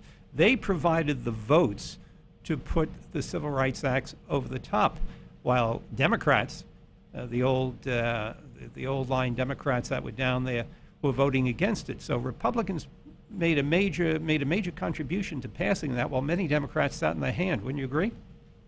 Well, that's somewhat true, although I think Republicans tend to overstate this. I mean, it was liberal Democrats like Hubert Humphrey and Lyndon Johnson who took the lead in this. It had wide bipartisan support. The only real opposition came from the South, which at the time was still dominated by Democrats. So the Democrats at the time were the party of segregation, but they were not entirely the party of segregation. The Northern Democrats were pro-civil rights, just as the Northern Republicans were. Well, let me ask you this, going to some of the things you wrote this week. You point out in one of your articles that there is the complaint that there is now an exodus of African Americans from the inner cities. I live in New York State. If you look at New York State today, 1.2 million people have voted with their feet over the last decade and moved out of New York City and out of the state of New York, primarily because of the economic decline of the state. Is it fair to say that African Americans are moving out of the inner cities for basically the same reasons?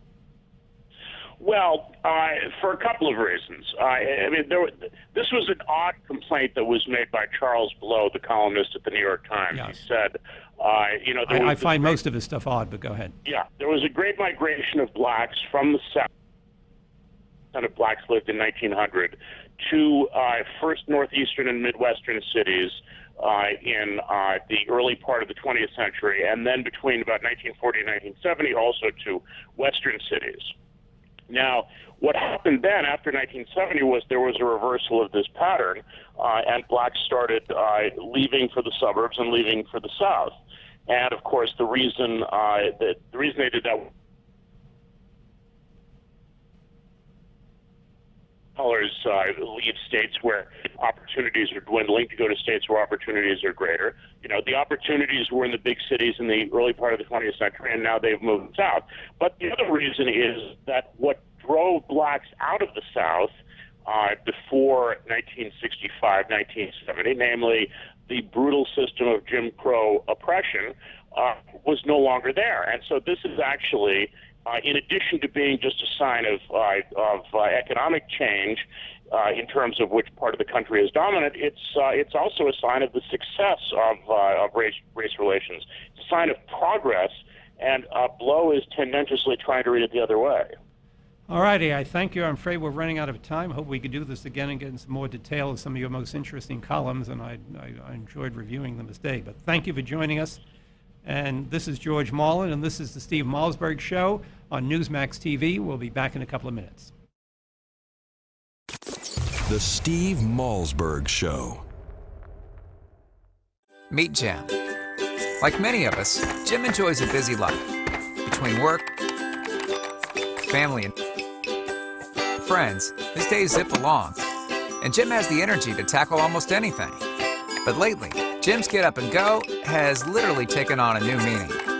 Jim's always put focus on a full night's sleep, but it seems like these days, he's up and down to go to the bathroom so many times he can barely wake up in the morning. His prostate concerns have him sad, tired, and worried. Activities that were once enjoyable now seem like a chore for Jim. His golf game is at the mercy of his bathroom schedule. Family outings are planned around it too. Jim even has difficulty going to the bathroom. He's tried so many prostate remedies he can't keep them straight, and nothing ever seems to help. Then Jim found out about Prostate Revive, the all-natural dietary supplement specifically formulated for men, targeted towards improving and sustaining normal prostate function. Prostate Revive includes 15 super ingredients never combined before, including saw palmetto extract, beta-cytosterol, pomegranate fruit extract, selenium, and other high-quality nutrients. These targeted and all-natural ingredients promote healthy urinary flow and optimal prostate health. And the best part is, Prostate Revive was developed by a renowned medical doctor. Dr. David Brownstein personally formulated Prostate Revive with one goal in mind: to promote a healthy prostate gland. Thanks to Prostate Revive, Jim's got his life back. He gets a full night's sleep every night, and his friends and his wife can't believe he's the same guy. He has his old energy back, and no one has to wait for him. He doesn't even think about his prostate concerns anymore. Visit MedicSelect.com to take back your nights and improve your quality of life with Prostate Revive.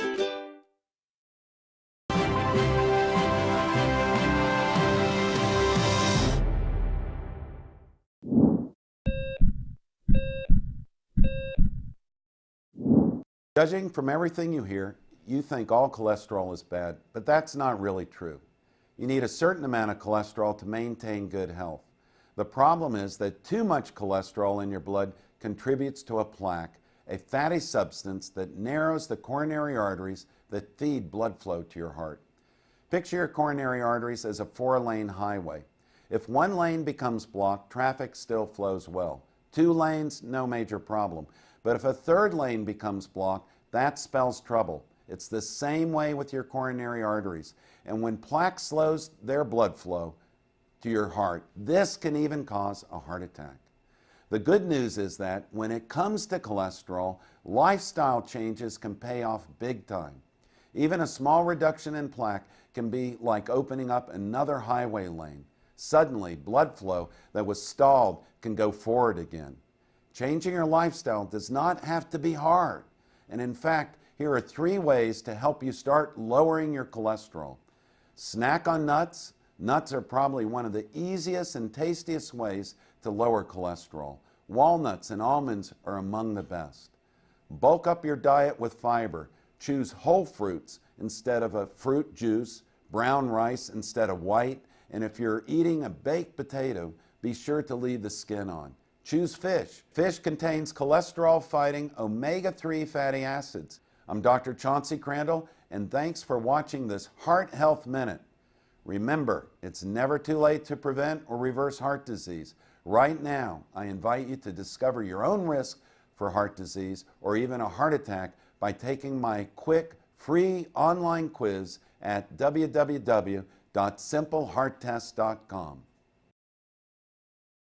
Hey guys, do you know your testosterone level? You should. Each year, declining testosterone robs more of your energy, drive, motivation, and even your ability to perform in bed. Take control of your testosterone today. Write this number down because Progene, the leader in dual-action testosterone supplements, is now giving you a free supply if you call today at 800-592-4834. If you'd like to feel closer to 20 than 40 and get back that energy, drive, and confidence, call now to try Progene risk-free. Don't believe us? We'll even prove it works. Ask about our at-home testosterone test kits and see for yourself what Progene can do for you. Be one of the next 100 callers. We'll triple your order and send you a full 1-month supply of Progene for free. A $70 value for only the cost of shipping and handling. Call 800-592-4834 for details. Know your level and kick your drive back into gear with Progene. Call 800-592-4834. That's 800-592-4834. Again, 800-592-4834. The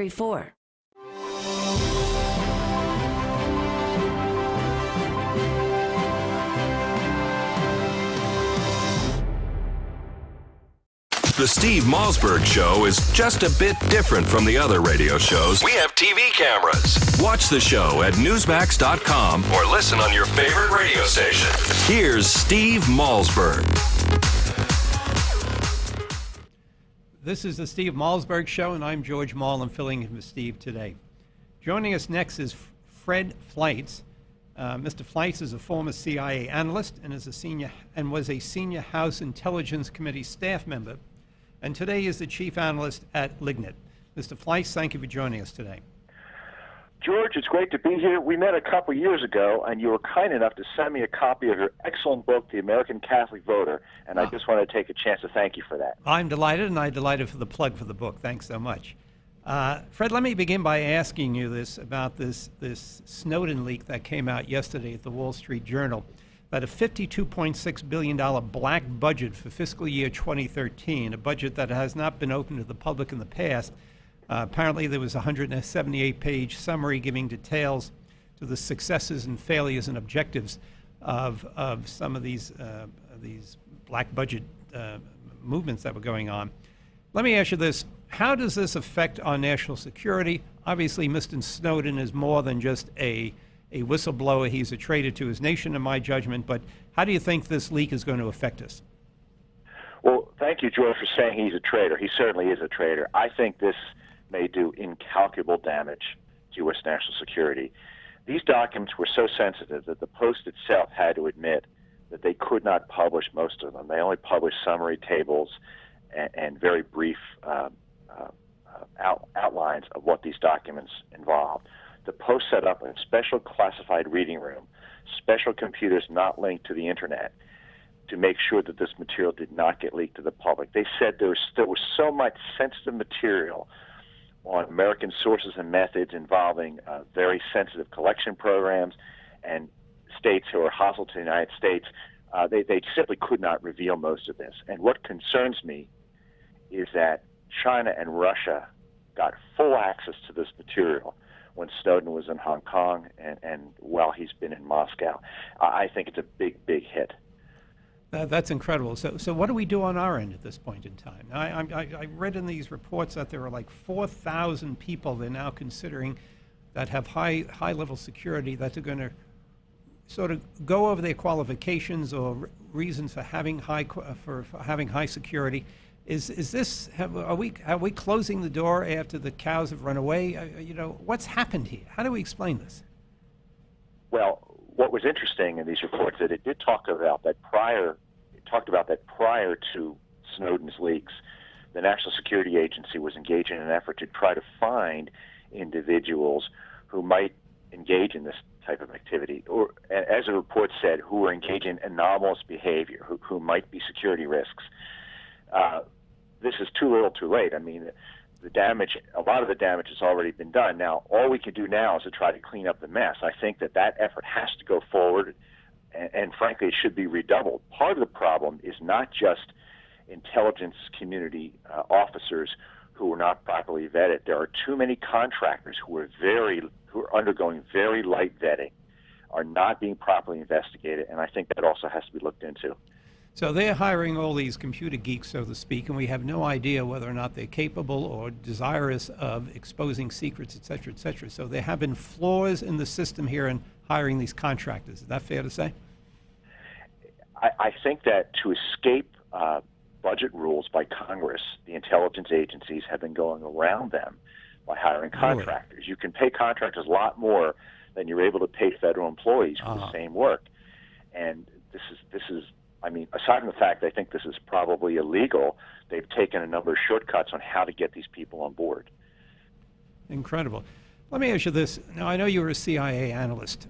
When you read the annals of the CIA, particularly back in the years under Allen Dulles when he was head of the CIA, in the Eisenhower years up through the Bay of Pigs and the Kennedy years, there was a lot of disasters that the CIA was responsible for. A lot of men were killed in the field that probably shouldn't have happened in the first place, because Allen Dulles was more concerned with covert operations and gathering of information.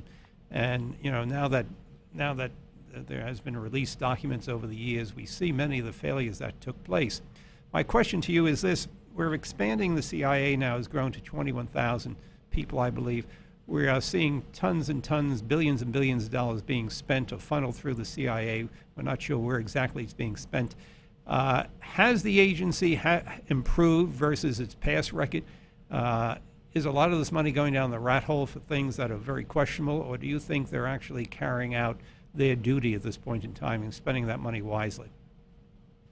I think the performance of the CIA since the reforms of the 1970s has been significantly improved. And I say this not just as a former CIA officer, but I served for 5 years on the House Intelligence Committee.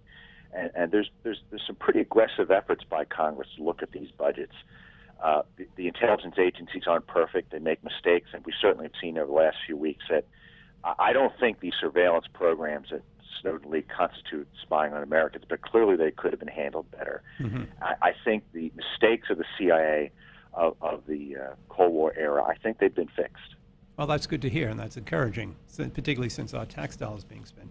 We got a couple of minutes left here, about 2 minutes left. Let me just ask you, Secretary of State spoke to the nation today saying we are going to take some action. Apparently, President Obama told pool reporters that we're going to take some actions, not telling us what those actions are yet. They've been leaking this all week long. Is this too little too late? What is the purpose of what we're doing here? Does it make sense to you, or have we just procrastinated so long that they're just doing something here to look like they're doing something for the sake of doing something in Syria? Well, I think chemical weapons were used, and I agree that Assad should not be allowed to get away with that, assuming we can prove that Assad did it. It concerns me that a so-called intelligence assessment was put forward by a political official like John Kerry. Why didn't an intelligence officer or a senior official put that forward? These things always have dissents and caveats. Were there any dissents to this, and what were they? These are questions we have to answer, and it makes me wonder about the validity of the case for going to war in Syria.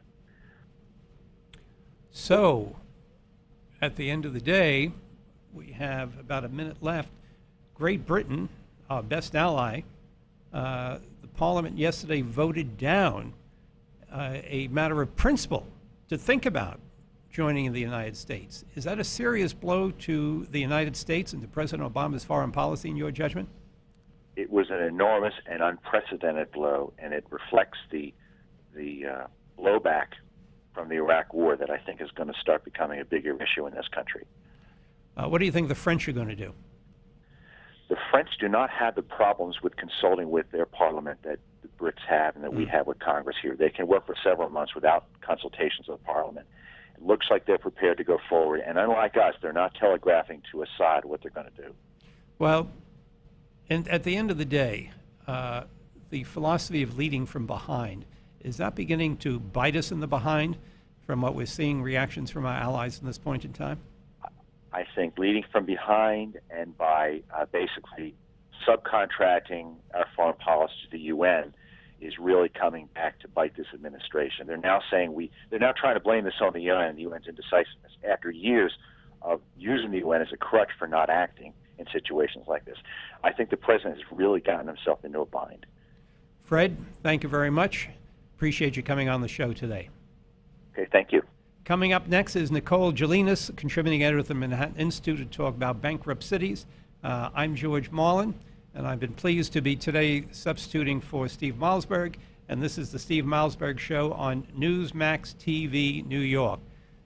We'll be back. The Steve Malzberg Show.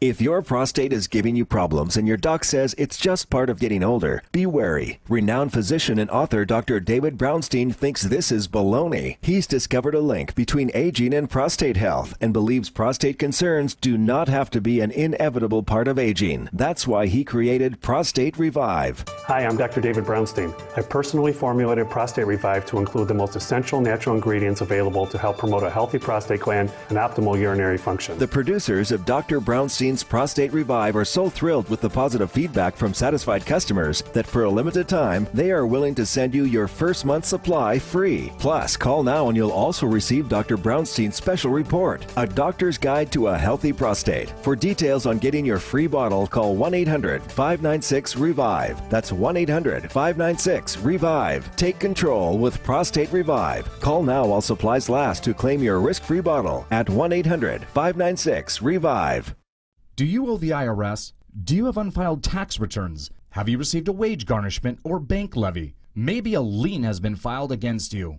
OMG Tax can help you with all your IRS tax problems. Don't wait another second. Take action now. Call my team at OMG Tax. Honest and professional, we don't make false promises. If you owe back taxes, or if the IRS is garnishing your paycheck, you need help now. OMG Tax can help you get your life back to normal. If you're serious about handling your tax matter, call OMG Tax now and get the peace of mind you deserve.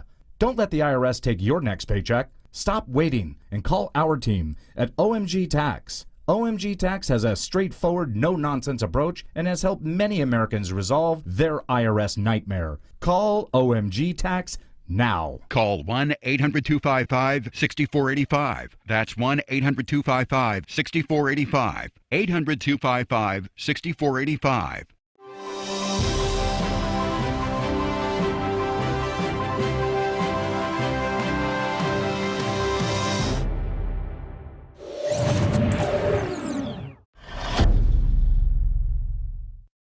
And welcome to your Newsmax Now update. I'm Kathleen Walter. Secretary of State John Kerry speaking out Friday afternoon and clarifying the Obama administration's position on Syria. This after the administration came under fire in recent days. Amidst questions, the president was on the verge of pursuing a go-it-alone approach in Syria after British lawmakers rejected military action. U.S. members of Congress have pressured the administration to get their authorization before any military strike. The president has been clear. Any action that he might decide to take will be limited and tailored response to ensure that a despot's brutal and flagrant use of chemical weapons is held accountable. And ultimately, we are committed. We remain committed. We believe it's the primary objective is to have a diplomatic process that can resolve this through negotiation. Secretary Kerry's press conference came 4 days after he publicly called the Syrian regime's alleged use of chemical weapons an obscenity and gave what experts said amounted to a declaration that the United States will use force of some kind in retaliation. The NFL has reached an agreement with thousands of its former players to settle lawsuits related to concussions. The $765 million deal will fund health screenings and medical compensation for players, as well as provide money for research. Individuals would be capped at $5 million for players with Alzheimer's disease and lesser amounts for other forms of dementia. I really never expected to live to see the day that we would come to an agreement. Most important thing for the younger players is that if they become sick 20, 30 years from now, this fund will be there to take care of them and their families. The proposed settlement is not an admission of wrongdoing by the NFL, which said in a statement that the agreement lets the NFL help those who need it most and make the game safer for current and future players. Seamus Heaney, one of the world's greatest writers of the 20th century, has died. The Irish poet was a recipient of the 1995 Nobel Prize in Literature and was considered Ireland's greatest poet since William Butler Yeats. It was in Heaney's work that he gave voice to Ireland's soul and political turmoil. He died at a Dublin hospital after a brief illness. Seamus Heaney was 74. Coming up, in a scene right out of a movie, an earthquake in China caught on tape. The short but harrowing ordeal coming up. Plus, a stern message to President Obama from former presidential advisor and GOP presidential candidate Pat Buchanan on Syria. And a Newsmax exclusive interview next.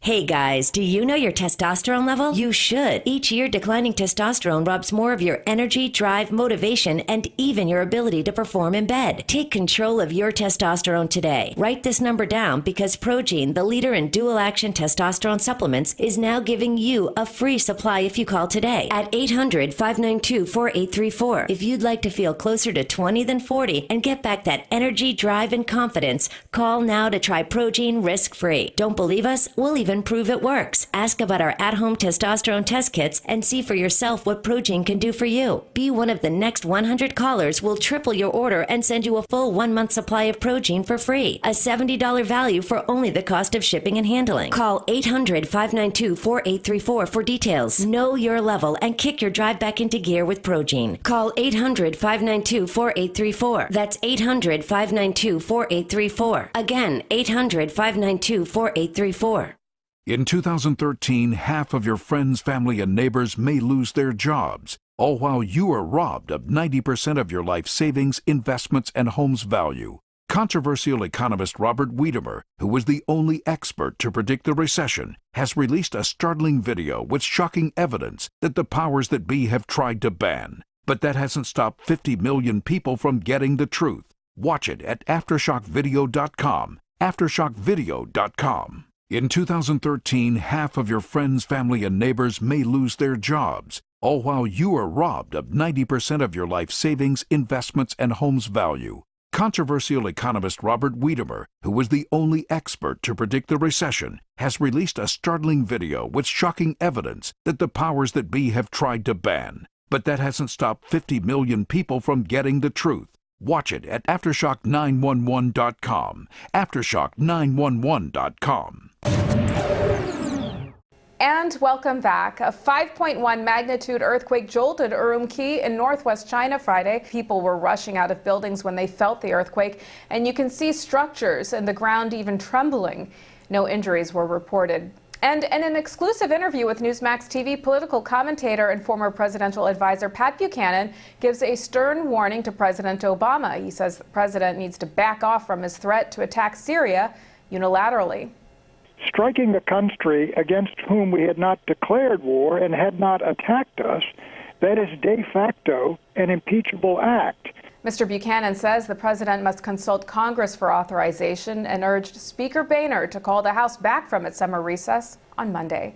And to see more of our exclusive interviews and content, stay with Newsmax.com. This has been your Newsmax Now update for August 30th. I'm Kathleen Walter. Now here's the Steve Malzberg Show in New York. Are you ready? 5, 4, 3, 2, 1. Broadcasting live from the Newsmax studios, this is the Steve Malzberg Show. Be a part of the action by calling 855-777-9660. That's 855-777-9660. Or email Steve at malzbergshow@newsmax.com. Here is Steve Malzberg. Welcome back. This is the Steve Malzberg Show, and I'm George Marlin filling in for Steve today. Call number is 855-777-9660. That number again is 855-777-9660. Joining us in a minute, we're trying to get her on the phone right now, is Nicole Gelinas, who's a contributing editor of the Manhattan Institute's City Journal, a magazine I gave you some details about in our last segment. Nicole is a contributing editor of the City Journal.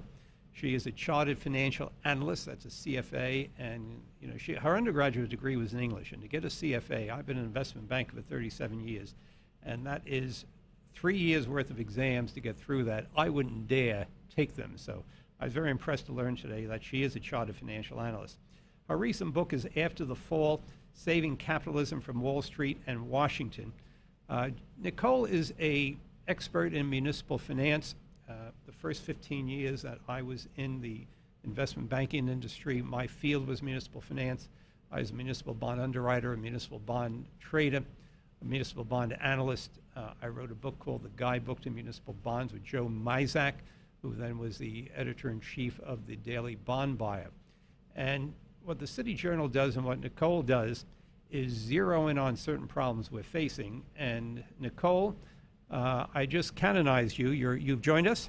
Yes, I'm here. How are you, George? All right, very good. I'm glad you get on this, and I just canonized you in the work you're doing. Well, thanks for inviting me on. My pleasure. And Nicole wrote a terrific piece for the City Journal, which you can find out in their website, What to Do When You're Broke. New York's insolvent municipalities can learn from California's bankrupt ones.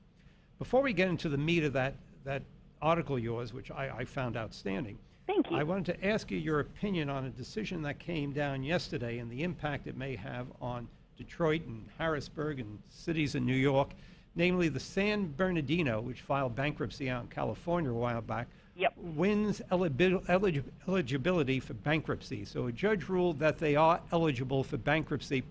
What does this mean, and what do you think the impact it's going to have on us nationally?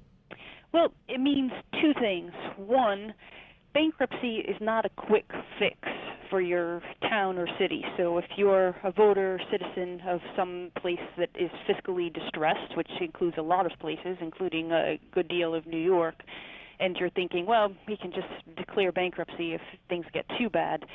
It's taken almost a year for San Bernardino to say it wants to go bankrupt last summer, to be able to actually get eligibility for bankruptcy, and it'll be at least another year before they figure out what they can cut in bankruptcy. So it's not a quick fix. Sometimes it may be necessary, but it's not a painless solution to fiscal problems that have been years and decades in the making.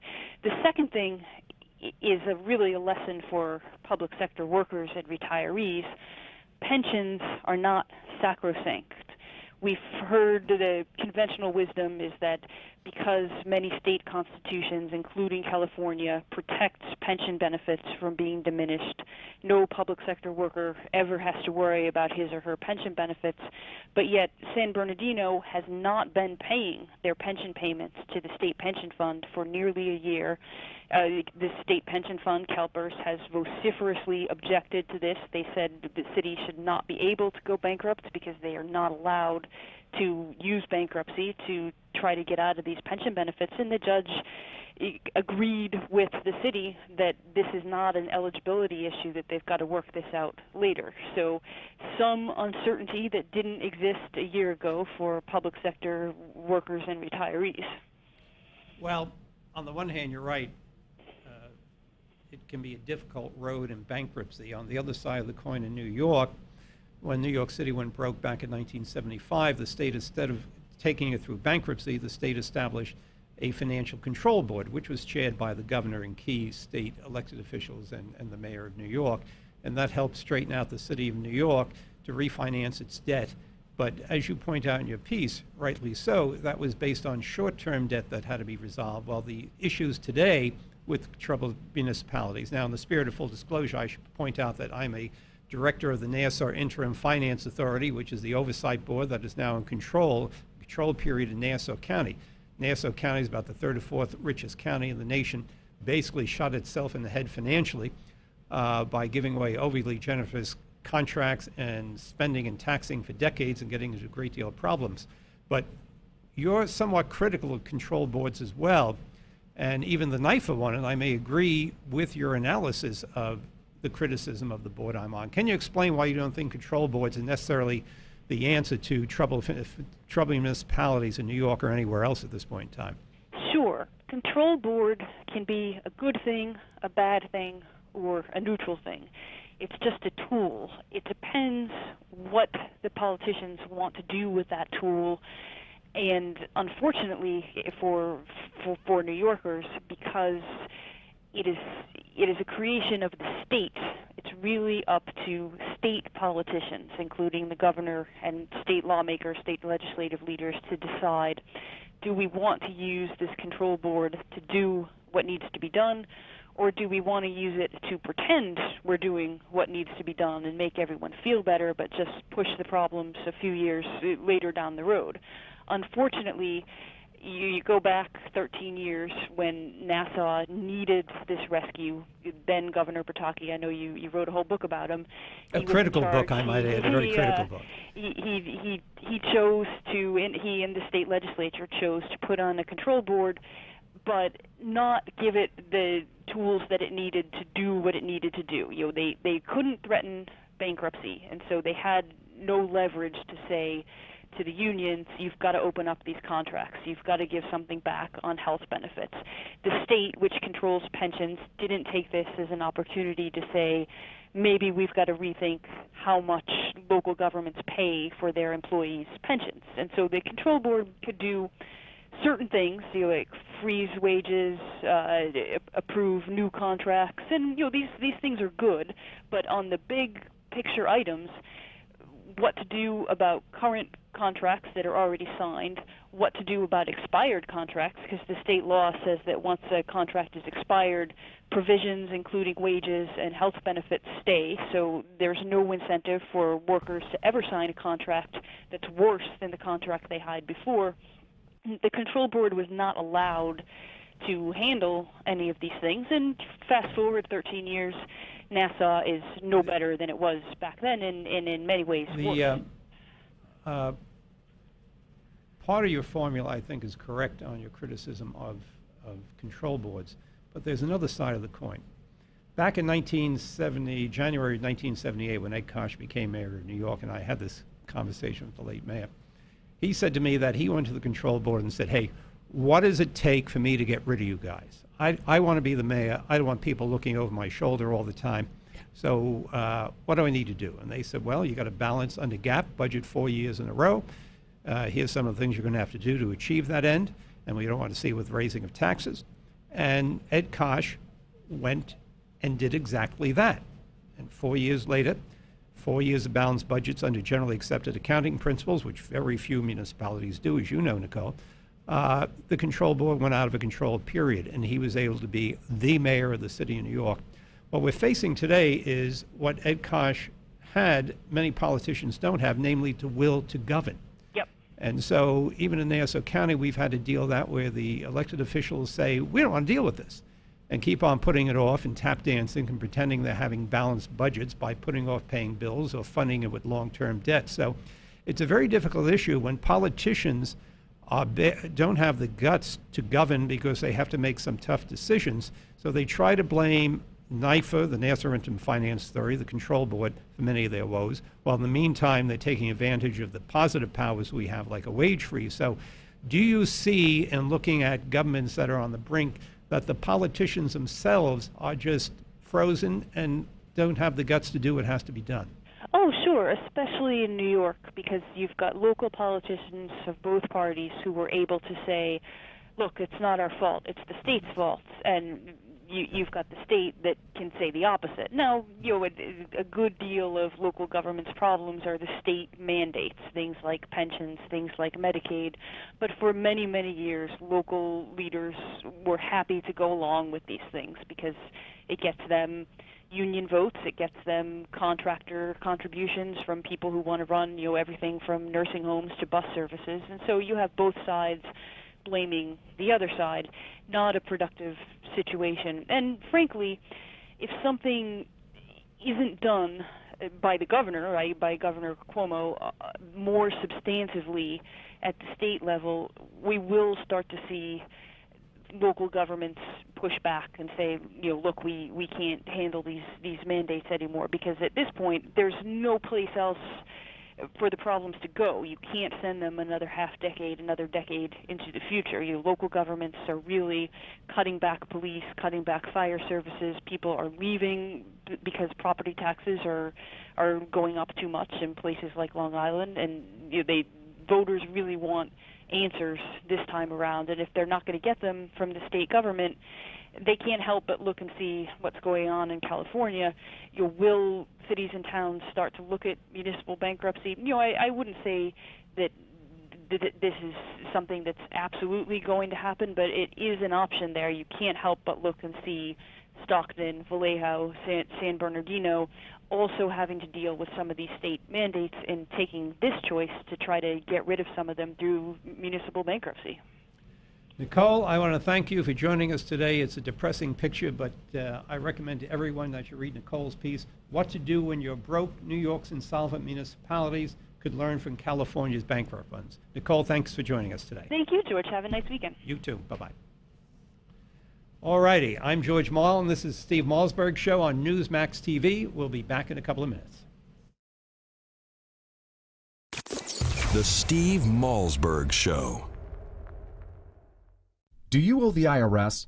Do you have unfiled tax returns? Have you received a wage garnishment or bank levy? Maybe a lien has been filed against you. OMG Tax can help you with all your IRS tax problems. Don't wait another second. Take action now. Call my team at OMG Tax. Honest and professional, we don't make false promises. If you owe back taxes, or if the IRS is garnishing your paycheck, you need help now. OMG Tax can help you get your life back to normal. If you're serious about handling your tax matter, call OMG Tax now and get the peace of mind you deserve. Don't let the IRS take your next paycheck. Stop waiting and call our team at OMG Tax. OMG Tax has a straightforward, no-nonsense approach and has helped many Americans resolve their IRS nightmare. Call OMG Tax now. Call 1-800-255-6485. That's 1-800-255-6485. 800-255-6485. If you are successful at what you do, whether you're a doctor, a lawyer, a business owner, or you have a great career, you understand the concept of protecting yourself. Well, are you protecting yourself, your family, and your assets with quality term life insurance? Consider these possible rates. A man age 45 non-tobacco user could obtain $1 million of coverage for as little as $75 a month, and this rate is fixed for the next 10 years. We specialize in policy policies of $500,000 and above. A man age 50, non-tobacco user may be able to obtain $500,000 of coverage for as little as $115 a month. And this rate is fixed for the next 20 years. We have great rates for smokers, too. Call the Term Lifeline now. 800-430-1309, 800-430-1309, 800-430-1309. In 2013, half of your friends, family, and neighbors may lose their jobs, and you may be forced to watch helplessly as you are robbed of 90% of your life savings, all while your home's value is eradicated. Controversial economist Robert Wiedemer believes we will soon stare down a secret crisis that will rival the Great Depression. It was Wiedemer's 2005 book, America's Bubble Economy, that warned of coming meltdowns in our housing and stock markets. Washington did not heed his call, and folks on Main Street lost $50 trillion from the recession. His New York Times best-selling book, Aftershock, predicted our federal debt and dollar would be the next bubbles to burst. And now Robert Wiedemer has released a startling video with shocking evidence the powers that be have tried to ban. But that hasn't stopped 50 million people from getting the truth. Join us at Aftershock2013.com. Aftershock2013.com. Obamacare. President Obama's massive health care law is taking effect this year. With over 15,000 pages of regulations, few even know what it means. Now, the Obamacare Survival Guide by Nick Tate gives you the shocking facts about this law. It's a step-by-step guide on how you can protect yourself. Already the New York Times bestseller, every American needs to get the Obamacare Survival Guide and find out about the new taxes, hidden fees, fines, Medicare changes, business rules, and why doctor shortages are likely. Donald Trump says the Obamacare Survival Guide is a must-read for anyone worried about getting good health care for themselves or their employees. So get the Obamacare Survival Guide. It's at bookstores, or get our special offer at Obamacare911.com and you'll save $15. Go now to Obamacare911.com. Obamacare911.com.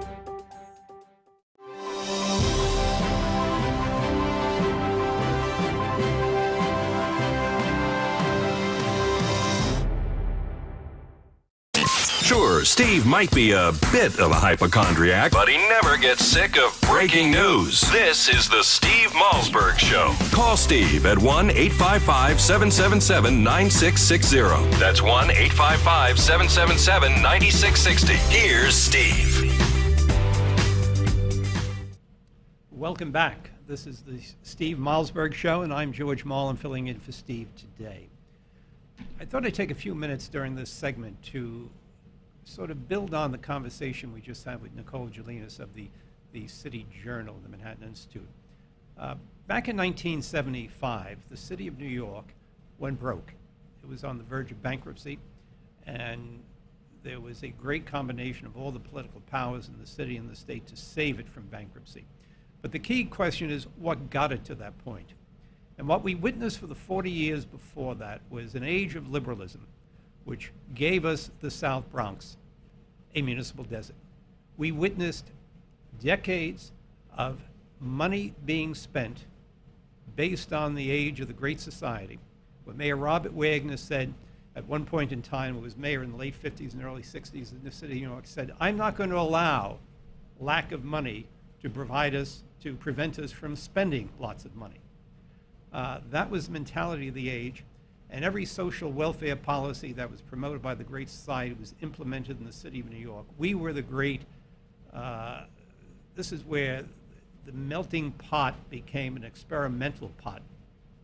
And under the Lindsay years, John V. Lindsay was elected mayor of New York in November of 1965. He was a Republican liberal. I, at that time, was 13 years old, handing out flyers for William F. Buckley Jr., who ran on the conservative line for mayor, and made the conservative case to save a declining city. We lost, and John Lindsay, over the next 8 years, spent money without any regard to where that money was coming from. The city of New York turned into a welfare city, where the head of the welfare agency was known, Come and Get It Bruce, where people would just come to the city of New York because you just could go on what was known as instant welfare in the city of New York. To balance its budget, the city borrowed short-term money, and it reached a point by 1975 that 30 to 35% of the budget, the annual operating budget, was being funded by short-term debt. It reached a point where the underwriters of that bond and people who would buy those short-term securities said enough and no more, and the city closed down. To avoid bankruptcy, a control board was established. And that control board basically told the mayor of the city of New York, here's what you're going to have to do to save the city. The budgets were cut dramatically. They did not increase taxes. The city school teachers were cut by 19%. The police department was cut by 15%. The sanitation department was cut by 20%. They were draconian measures to save the city of New York. In the meantime, there was still a very liberal philosophy on crime, and all the social experts told us that, well, they are victims of society, and we saw crime go off the charts. What has happened in the city of New York in the last 20 years is that first, people realized in government, starting with the Giuliani administration, then the Bloomberg administration, that before you could do anything else, you must bring down crime, and that's what happened. And it was the dramatic drop in crime that caused two things. One, the revitalization of many neighborhoods in the city of New York, and secondly, the economic revival in the city of New York.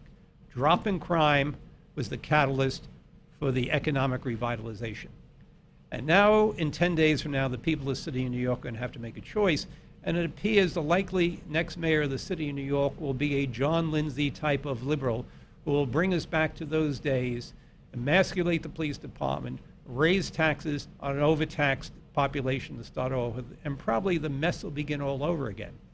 New York City was an example of what can go wrong, and now we're seeing cities going bankrupt in California, in Pennsylvania.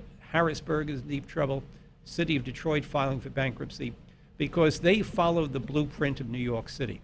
And unfortunately, we may be reaching a time when the next mayor of New York starts us down that road again, because there is no historical knowledge, and people in politics don't have the guts to do what needs to be done to maintain the fiscal integrity of a city.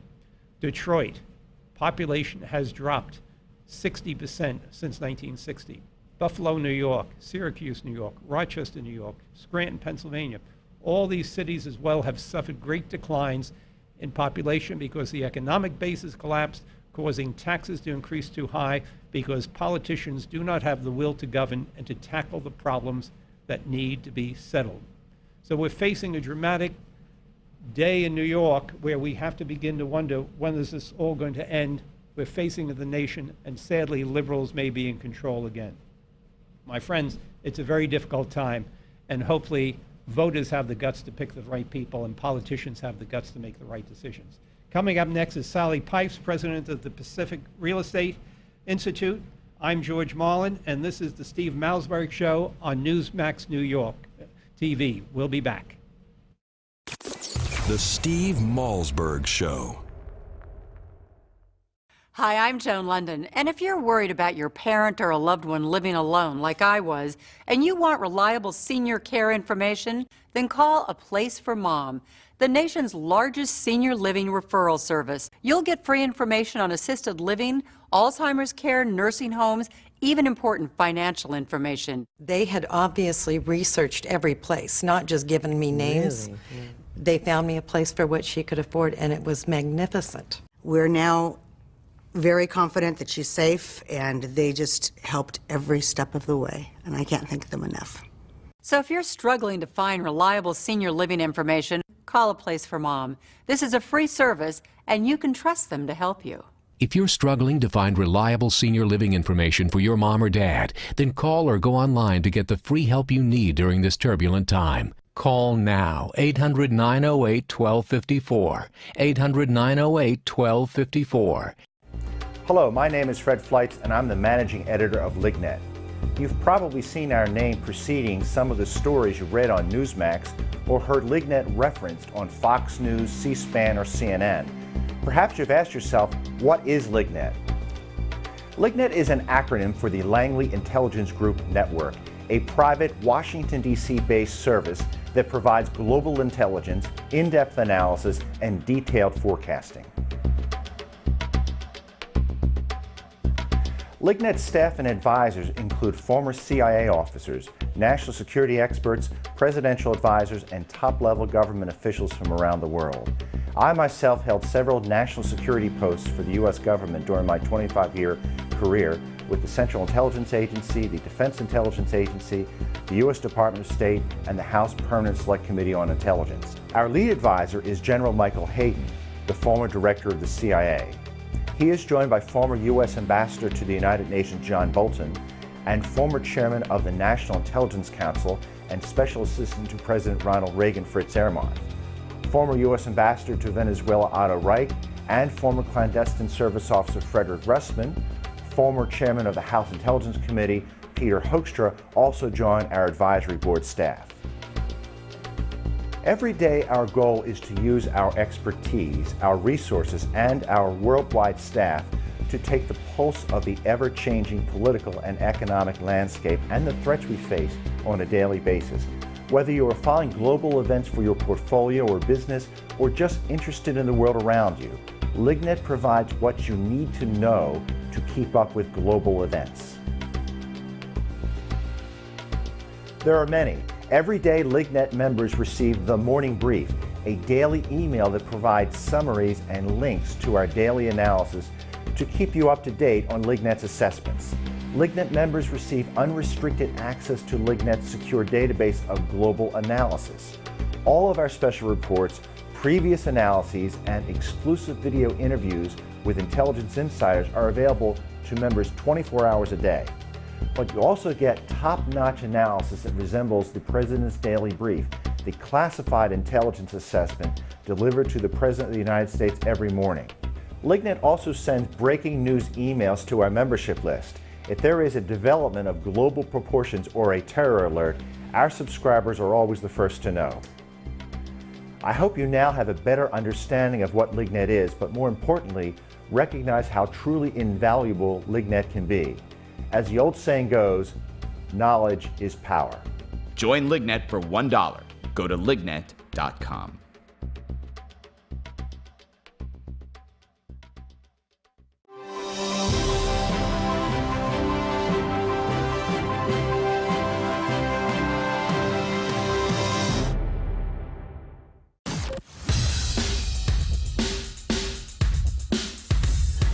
This is not your typical Screamfest talk show. No. This is the next generation of talk radio. Here is Steve Malzberg. This is the Steve Malzberg Show, and I'm George Marlin, substituting for Steve today. Joining us now is Sally Pipes. Ms. Pipes is the president and CEO of the Pacific Research Institute, a San Francisco-based think tank. She is a noted spokesman on healthcare and women's issues. Ms. Pipes has been published by numerous periodicals, including Wall Street Journal, Washington Post, USA Today, the New York Times, and the LA Times. And she has been named one of the top 10 conservative women in the United States by Human Events. Ms. Pipes, thank you for joining us today. Well, thank you for having me. All right, now Charles Kessler, Professor Kessler is your husband, is that correct?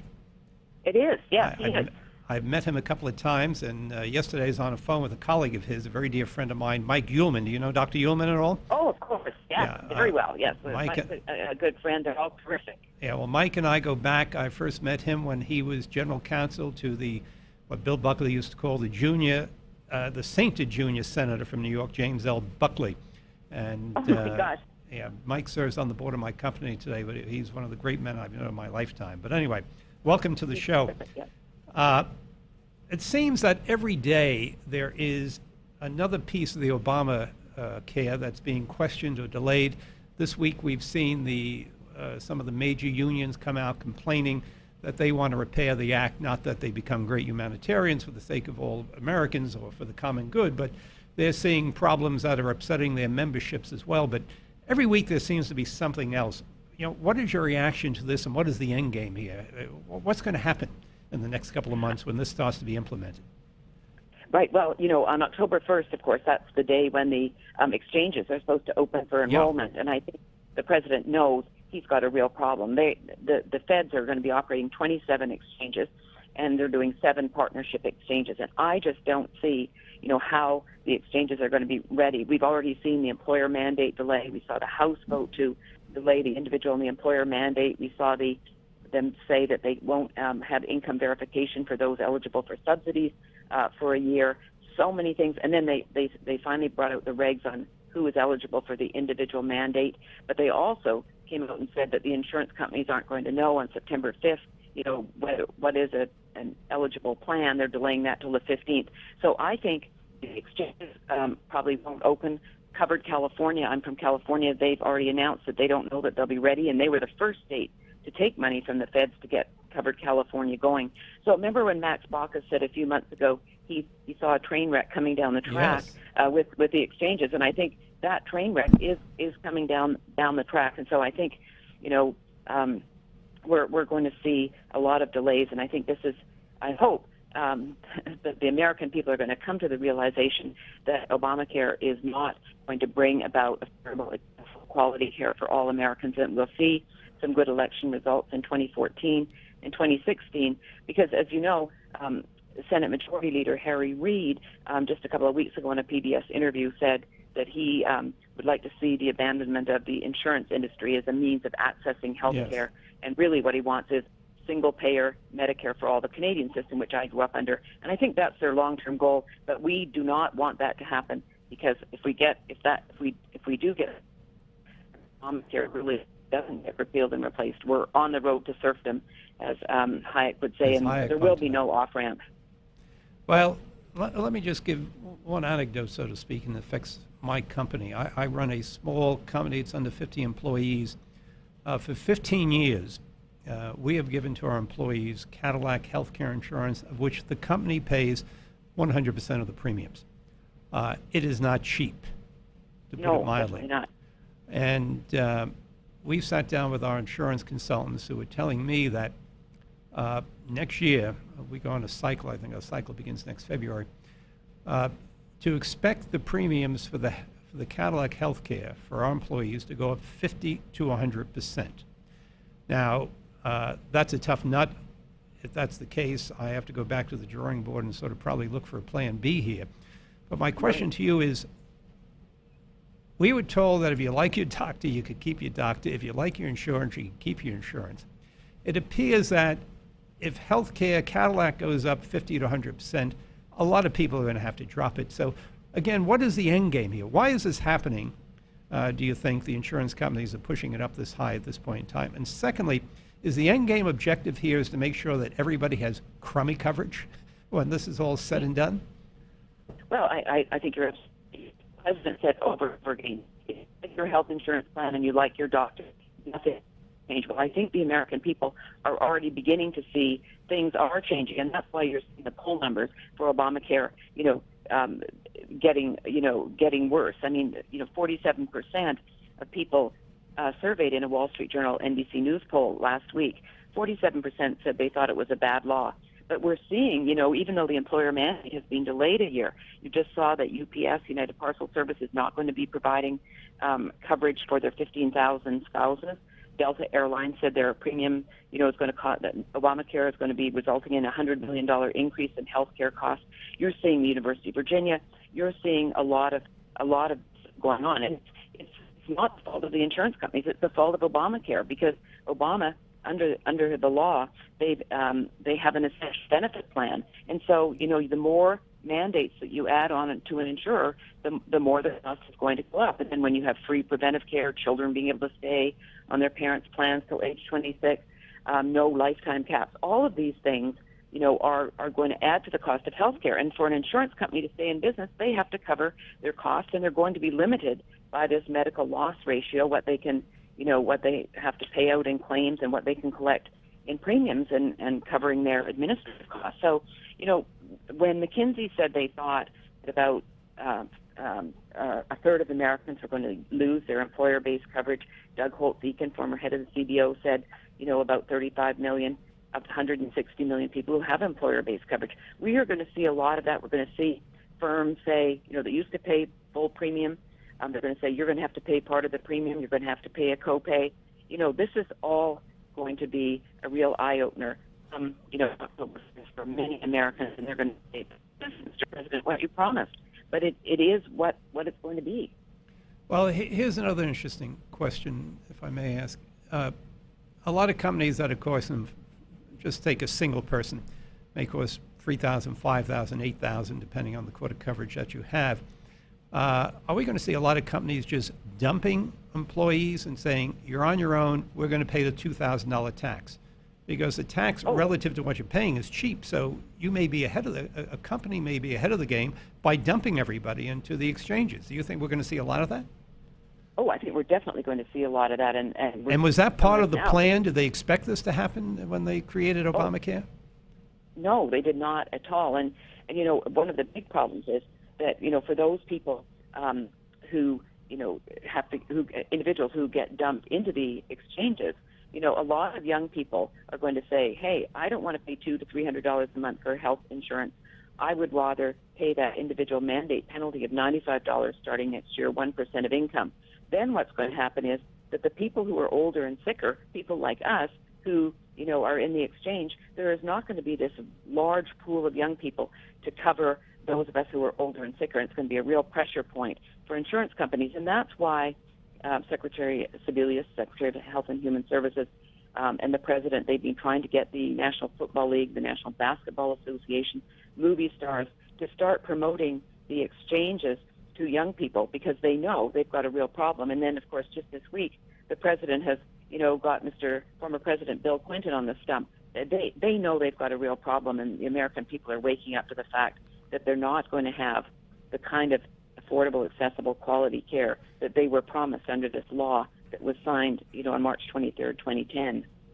So, in your judgment, despite Bill Clinton, despite giving out prizes and awards and everything else, the odds are most 18 to 25-year-olds, many of whom are out of college and don't have jobs at this point in time, they're not going to be running to sign this up. And correct me if I'm wrong, that's a key component here, that they expect young kids in droves to sign up to help subsidize the rest of the system.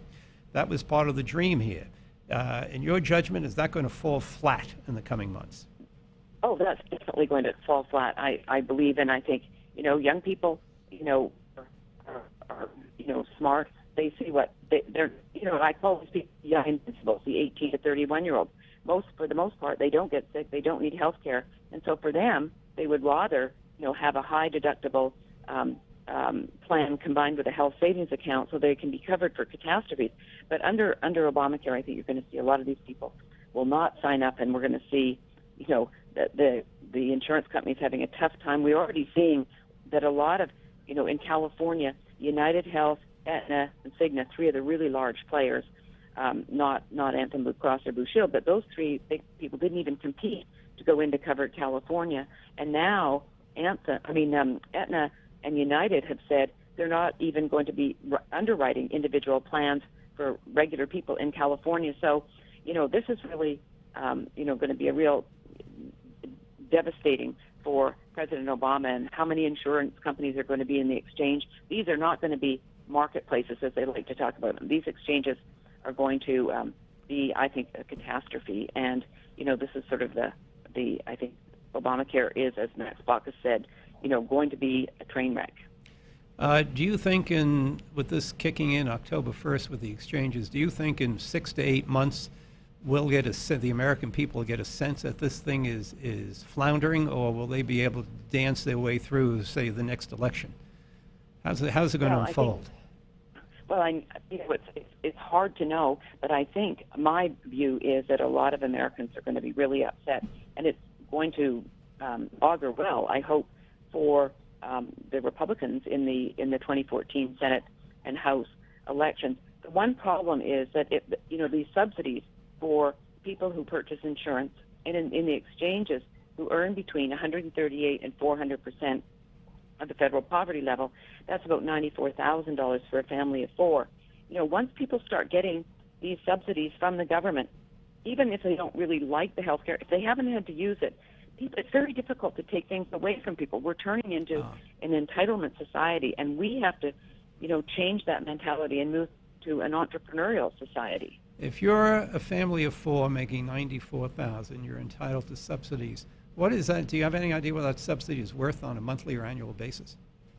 Well, it's going to be, around about $5,000. So it's going to be, significant. And then we saw, of course, people that work for members of Congress, they were all upset that because they had this huge subsidy from the government to purchase their insurance in the Federal Employees Health Benefit Plan. Now we as taxpayers are going to be paying, these subsidies to help, these people who are, work for members of Congress. So all of us who are working are going to be paying a lot more. It's crazy, particularly the congressional one. Their excuse being, well, they may leave government and there'll be a brain drain. That Believe might me, be a good thing. I agree it's a good thing. I ran a huge government agency, the Port Authority of New York and New Jersey, and I heard about the brain drain we were going to have, and I eliminated 1,800 management jobs. Trust me, no one was missed, and I would suspect that'll be the same with the Congress as well. Right, exactly.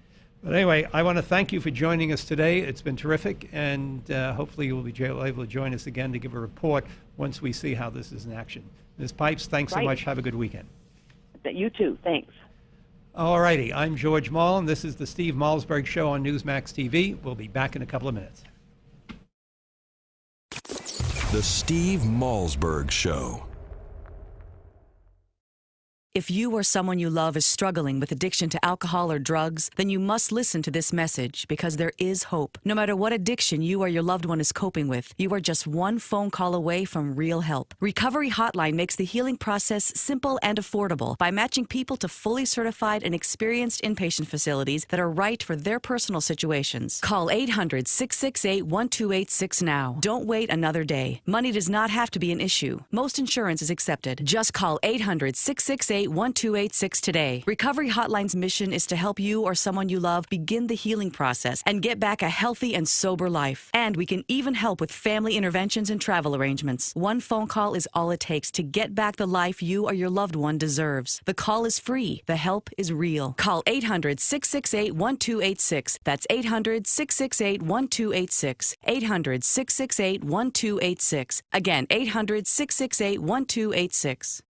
150 million people suffer from headaches. All you want is for the pounding in your head to stop.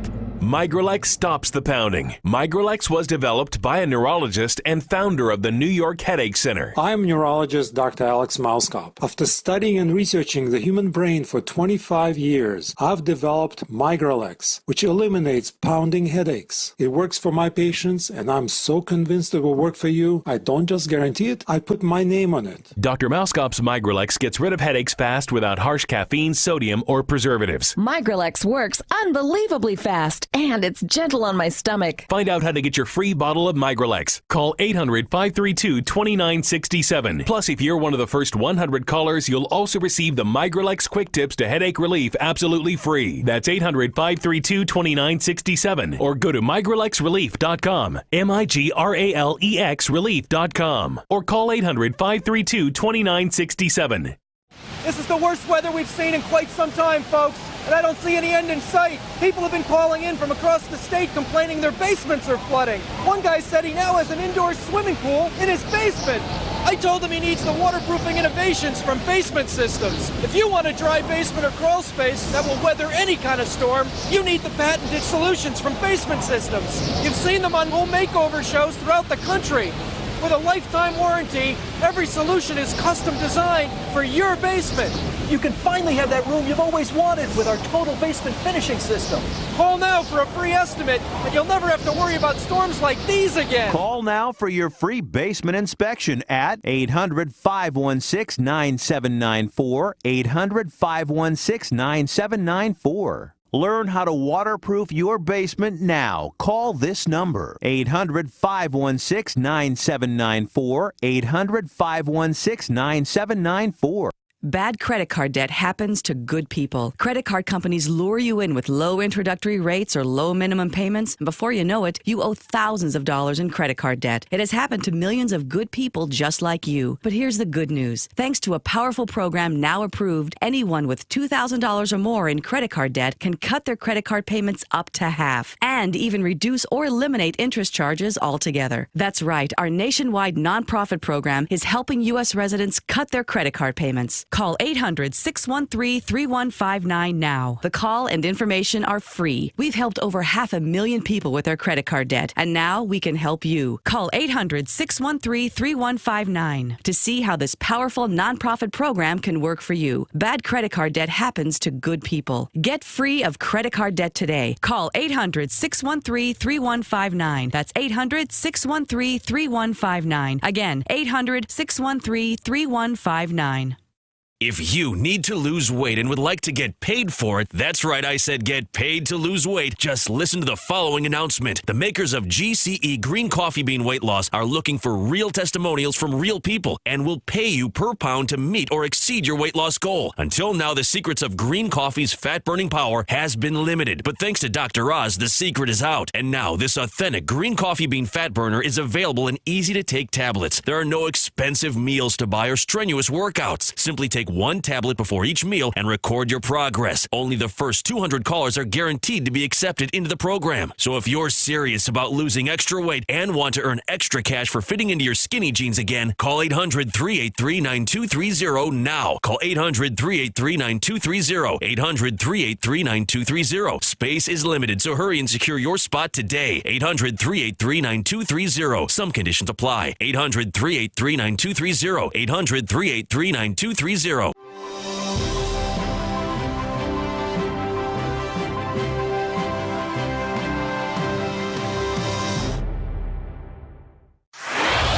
Microphones hot. Satellite link established. Studio lights illuminated. Cameras rolling. Audio and video encoders firing ones and zeros. Internet stream is streaming. The most technology advanced radio show is on the air. Here's the captain of this enterprise, Steve Malzberg. Welcome back. This is the Steve Malzberg Show, and I'm George Malin, substituting for Steve, who's on vacation today. This is the last segment of the show, and I thought I'd take out a few moments to talk about labor. We celebrate Labor Day this weekend. We honor the many millions of Americans who work hard every day to help promote and grow the economy of the United States. All of us, many of us, most Americans, I suppose, have parents or grandparents or great-grandparents who were part of the labor movement in the United States and joined labor unions, which were a necessary component for the success of the economic system in this nation, particularly back in the late 19th century and early 20th century, where there could be abusive management in companies throughout this nation. They served a great purpose, and we honor them this weekend. On the other side of the coin, what we've seen in recent years is that a vast majority of union members today are members of municipal employee unions, police and fire unions, teachers unions. And we've seen a complete upheaval of the system, whereas these unions are abusing the taxpayers, abusing the state, earning money, and which are causing pension systems to go up dramatically, the cost of pensions, taxes to go up dramatically in municipalities all over the nation. And a result of the giving away to the store to these union employees over the past couple of decades, we're seeing the day of reckoning arriving and municipalities filing for bankruptcy. A very simple reason for this. Pensions were created for municipal employees, for Ralph Cramden bus driver municipal employees. Back in the 30s and 40s and 50s, the objective was that you took less in salary, but you had security of a job and you could work for 20 years or 40 years or 30 years and get a pension plus Social Security that could help you out through your senior years. What has happened is the reverse in recent decades. Today, the median salary of the average employee, municipal employee in the state of New York, for example, is about $67,000. For the average non-union employee, the just employees who are working for companies and have jobs all over the state of New York, all over the nation, the average income is about $47,000. We have in New York State, for instance, policemen who are retiring after 20 years receiving $100,000 a year pensions. We have school teachers retiring at 55 getting $100,000 plus. We have superintendents of schools throughout the state of New York. When they retire at 55 or 60, they're getting $250,000 in pensions annually. A policeman can retire today at 40 years old, 20 years on the job, and start a whole new career knowing he's going to have 50, 60, 70, 80, 100,000, 120,000 a year in pension coming for the rest of his life. In the state of New York, you pay no state income taxes in that. You certainly pay no Social Security. And so what is happening is that the cost to maintain these, in effect, annuities for all these people, the money is running out. Pension systems are in awful shape around the state, the worst in the nation, the worst being the state of Illinois, which is greatly unfunded. The Commonwealth of Puerto Rico, their pension fund is 97% unfunded. There was a front page story in the Barron's this week on how the Commonwealth of Puerto Rico is facing perhaps bankruptcy because they cannot keep up with pension payments that are due. In my own school district in Long Island, our budget, about 8% of the budget in recent years has gone towards pension contributions. That's expected to grow to 20% of a given school district budget, my school district budget. So the day of reckoning is coming. Municipal labor unions have abused the system, get huge amount of money, get huge salary, and expect people who have no pensions and people who are making half what they're making to maintain the costs to keep that going. That's why property taxes in New York and around the nation are going out of control. So as we think about this Labor Day weekend, we must keep in mind that the system isn't what it used to be. It was made to give people security and some sense of security in their retirement. Now it's become a huge annuity, six-figure annuity figures for people who are young when they retire and can easily start another career and get another job. So there's been a huge abuse here. We're seeing the day of reckoning coming, and unfortunately, we're going to see a lot of municipalities in the coming years go bankrupt because they cannot make their pension payments anymore. So that's a depressing note and something to contemplate as we try to celebrate during this holiday weekend. So I was delighted today to have an opportunity to serve in for Steve Malzberg. I never realized how tough this job can be. Sometimes you watch a guy on television like this or on radio and you think they're sitting around for 3 hours. Well, I'm going to need a heating pad tonight when I get out of this chair. But the long and the short is it's been a pleasure for me. I'm delighted to have the opportunity to interview some of the fine people we had today. Nicole Gelinas, I'd recommend you read her stuff on the City Journal. She's one of the great experts in municipal finance. Kevin Williamson's piece, as I mentioned, on Ike was extraordinary, but I've read several of his books, particularly his Politically Incorrect Guide to Socialism that I recommend to your reading. So it's been a pleasure for me to be with you today these past 3 hours. I've now learned how difficult a job it is. So I salute Steve Malzberg and all these people who sit on this side of the desk. It takes a lot of hard work. So on behalf of my colleagues here tonight, I want to thank you again for tuning into the show for the last 3 hours. And I am George Marlin, serving as substitute host today for Steve Malzberg's show, and this is on Newsmax TV. Thank you very much, and have a very fine Labor Day weekend.